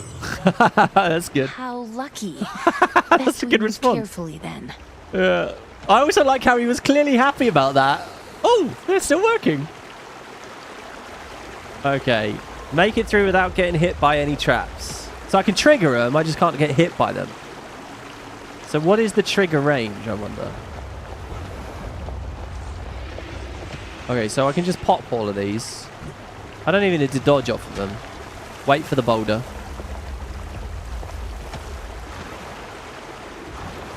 Okay. And let's put 25% move speed on. Plus a stun break. Oh, they're respawning. Oh, shit. Oh, shit. I should have brought lightning flash.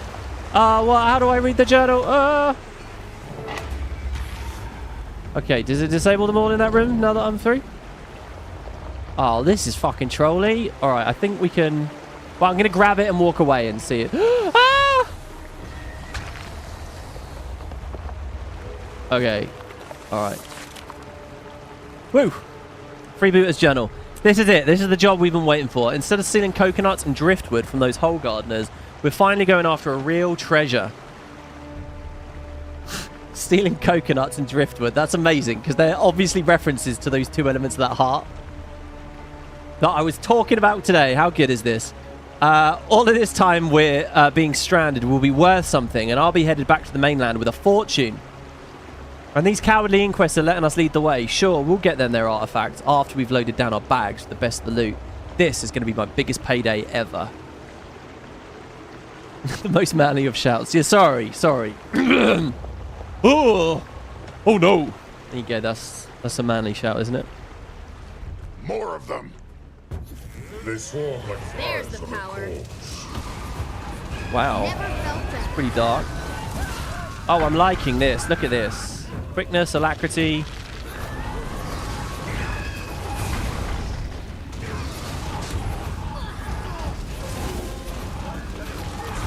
Which are especially valuable to this build because I have so few weapon skills.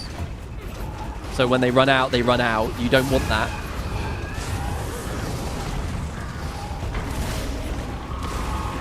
And it's nice that the dodge contributes to damage. Because ordinarily, Relic of Rivers feels really low impact and horrible to use. Let's keep moving. Hopefully there will be answers further in. I fear you will be disappointed. I fear that too. But actually, I think it might be wrong. Descend the staircase and avoid triggering any deadly traps again. Right, let's get a lay of the room here. More boulders flowing around. I wonder if the new raid encounter is going to be set in a temple room like this. Holy fuck, there's so many. Alright, let's put on lightning flash. I'm actually going to stay with Technobabble as well. Well, we could go for blocks or Technobabble as a last ditch thing. I'm just wondering if you might need to break a bar to open a door or something. Fuck, I'm just running. I'm just going for it. Alright, there's a journal there. This is more than a token force. Something of value must still be here. Are we safe here? I think we are. We're alright. Okay, what did the Inquest say? Another wave of them. Enter, and the screams continue. What? Horrible, pitiful screams echoing off of every wall. And yet more of those freebooters go in, chasing the promise of treasure that Kuda dangles in front of them. What greed could power them through it? The lucky ones are killed instantly, impaled on spikes or atomized by ancient magic.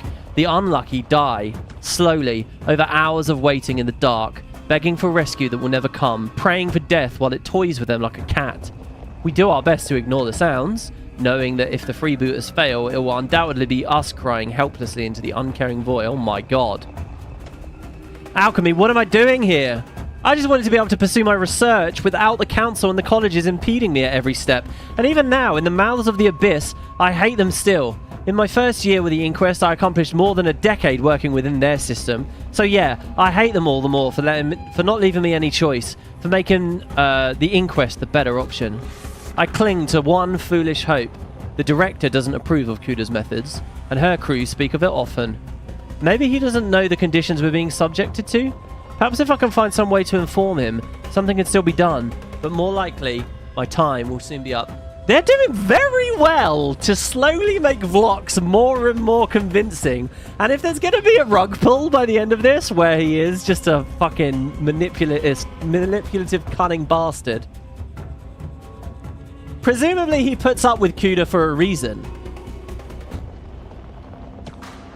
This is so good! Honestly, that trinity of characters, I can't get my head around, and I'm really having fun with that right now. This is so... the thing is, I felt like this about Pather before the story ended.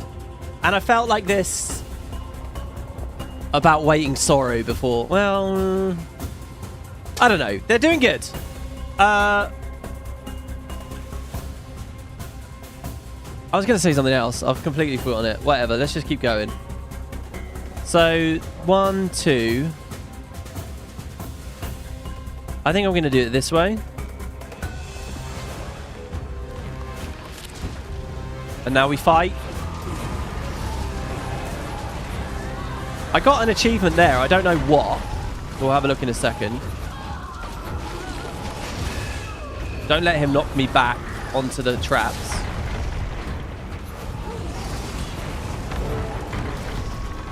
There we go. Crypt Keeper. Safely make it through the basilica without being hit by any traps.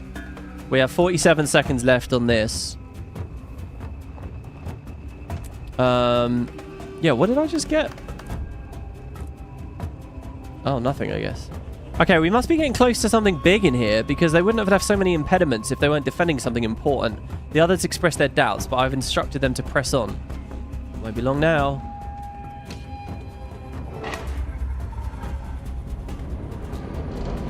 You know what as well? Like, what were some of the other criticisms of the mini X packs? That we had story instances that were just essentially wandering around in the field. The quality was down. The quality is not down in any of these instances. Tombs? I didn't expect to find these inside a temple.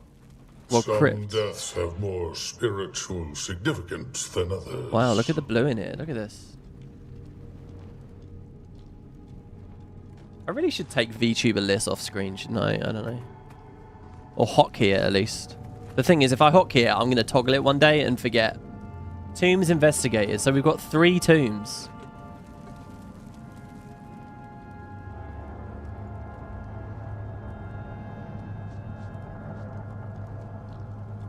No, this one didn't say anything about 3. But hold on. Didn't this heart...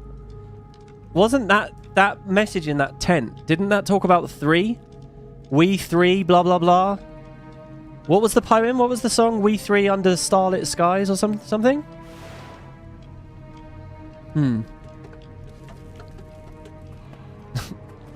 Oh yeah, Dragon. They do look a bit like Dragon Hunter traps. That's 2. Here's an Inquest journal. I hate it here. I'm going back to Ratasum at the first opportunity. A journal of mistakes.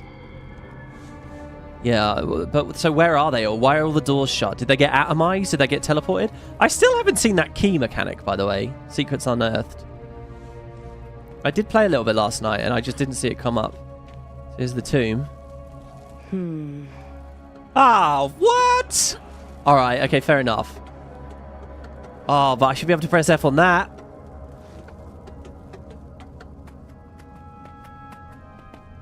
Wrong color. Okay, well, I mean, it's, The inscription is too worn to be legible.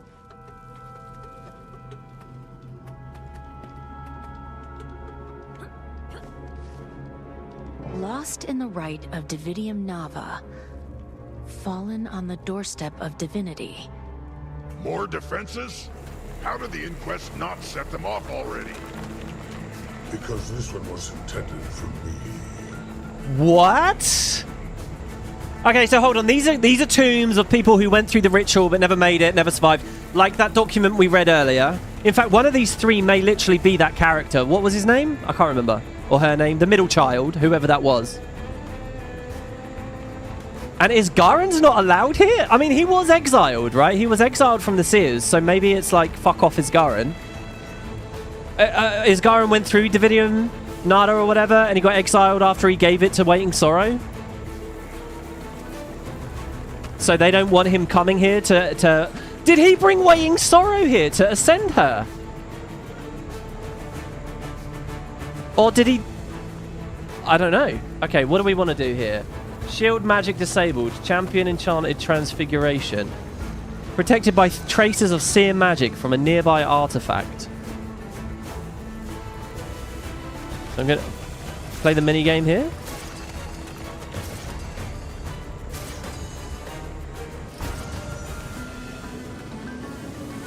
Oh, you hear that little break?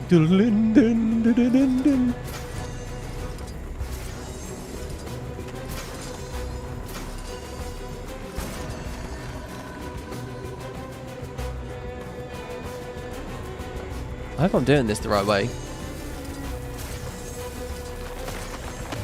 What value has Ritlock been to this scene? There's the power. Right, dodge on him. We can use the heal to double the fox there. Oh. See, on this build, we can actually stay... We are encouraged to melee, to dodge on him. But aside from that, when our endurance is down, we can just stand back. Oh, I'm loving the resustain. Honestly, so fucking good. Getting healthy. And look, we are maintaining alacrity. Alright, we finally gassed out there.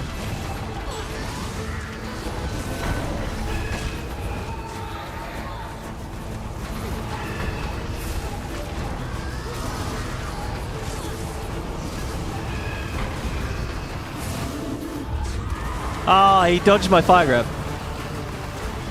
Alright, confront Isgarin. What's going on, bro? Getting pretty tired of the surprises. This ritual, it's what you used for Yeah, the Liz wizard's court, knows. isn't it? She's onto it. The rite I performed on my fellow wizards is a more subdued, precise version. But they are similar, yes. And this Ancora it mentions. You know what that is too, don't you? Wait, Ancora? And where it is, I'm sure. It is the staff that the rite requires, an object of immeasurable power. And no, I have not located it yet. What Ancora? What? You knew this is what they were after this whole time. We've been fumbling in the dark while you kept this to yourself. I did not know. I merely suspected. But if they are not seeking it, then better that no one else know of it either. Have you forgotten Mabon's words already? From now on, if you want to be part of this, you give us the entire truth. Surely we can at least save such ruminations for when we return to a safer location? Very good. Very good. Do you know what? I'm quite surprised of there. Liz mentioned Mabon's final words. Which was just very recently. And I had such a powerful feeling that that patch was like... I don't know how to articulate what I'm trying to say. Like the patch wouldn't be referred to really because it came out too recently. That how do I articulate what I'm trying to say? I'm trying to say that patch is so new and it kind of lifts out and it kind of felt extra. Surely a bunch of this script was written ages ago or whatever, but no, like. And what were Mabon's final words in the Foundry? Just a few months ago, he basically said, trust your allies, right? That was what it was. It was trust your allies, stop locking them out. So that's really cool.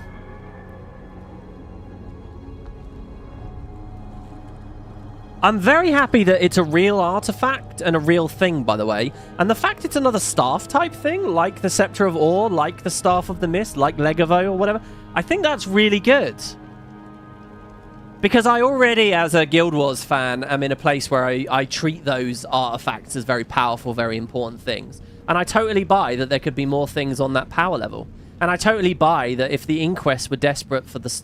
If we hadn't destroyed it in Guild Wars 1, you know, these things are capable of doing absolutely ridiculous stuff. I totally buy. Ugh, it's just last patch didn't handle the Scepter of Ore well at all.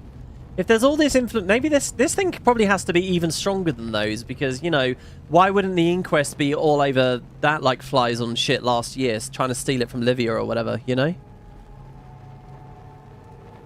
But yeah, let me see, what's this? So Liz just said this Ancora it mentions. What mentioned an Ancora? Am I stupid? Lost in the rite of Divitum Nava, fallen on the doorstep of divinity. And then we got attacked, and Ritlock said more defenses. And Isgarin said power flows to the weapon through the ritual relics. They must be disrupted.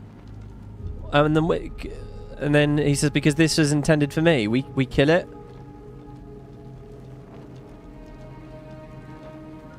Where did she read that?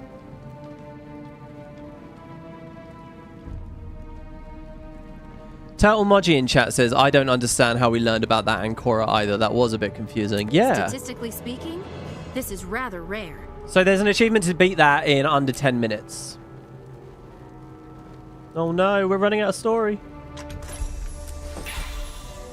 Another mastery point. I actually ran out of mastery points, by the way, to chain more masteries. We just earned another one, so fuck it. Let's get this.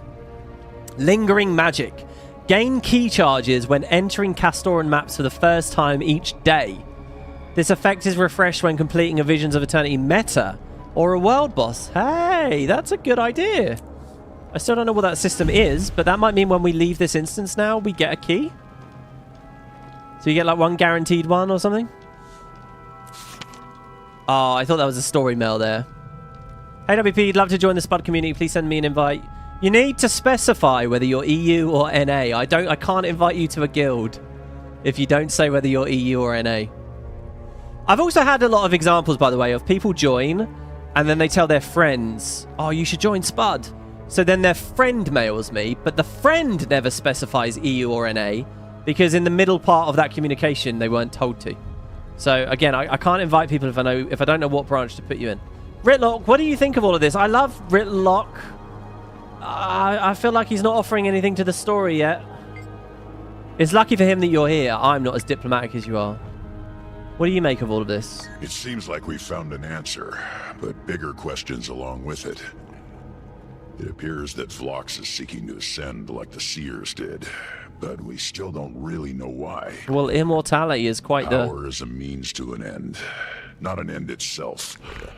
All we really know about his actual goals is what he's told you. Which seemed good. I think he's telling you the truth, but implementing a noble vision is always where it falls apart. Maybe we can steer him away from disaster still. Maybe even bring down the Inquest in the process. Oh, I just had a thought. I just had a thought of a really cool thing that I hope they do with this story, right? First of all, can I just say this? I don't blame Vlox fucking tall. Alright, like, if there's a chance to ascend and become immortal, of course he should want to take that. Of course it shouldn't be up to Isgarin to just hold that off. Of course it's his right as an independent. Like, we're just being fretful here when we don't really even know the risks. A bit similar to how they were treating the Scepter of Ore last year, but let's gloss over that. So basically, I don't blame him at all, and I think that's fun. And do you know what would piss me off if I were Vlox? And here's the good bit. Here's the really good bit. Ready? It's not just that Isgarin has got this. It's not just that Waiting Sorrow has got this. It's not just that new people can get this. It's that Zodja has got this. Fucking Zodja! They ascended Zodja! And what's she doing with it? How is she benefiting the Asura? Kuda may connect with that. Zodja having like a bit of a connection to this? Oh, delectable. Really, really nice, like, little element to bring that side of it into it. You really want to think about that. So I hope that Vlox talks about that. I hope he's like, it's like Lex Luthor fucking pettily hating Superman, right? If it twists back to her, so good. All right, what else, Ritlock? What's our next move? Next, we get back to camp and ring Isgarin for every bit of info we can get. This Ancora is clearly essential to performing the rite, so we need to find it first. Once we have it, we'll have all the leverage and we can make things happen on our terms. We can decide on the specifics later, once we know more. No reason to rush those decisions. Ritlock is like ultra rational here and 100% right about everything. You can't fault a fucking thing that Ritlock said. But if Krisha was here, she'd be like, down, simp. He's talking like Isgarin isn't there. Yeah, I mean, you just got to suspend your disbelief for that. That it's a hushed conversation. I mean, that happens about 100,000 times in every story beat in Guild Wars. And we can't even press F on this prick. That's so good.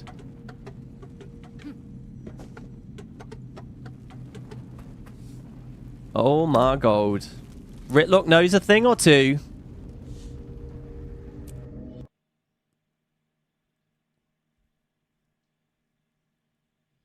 Blocks, if you can hear me, I know about Ancora. You're a quick study, Commander. Are you planning to empower yourself like the Seers did? In the short term, but not forever. Oh. I've no desire for power or legacy.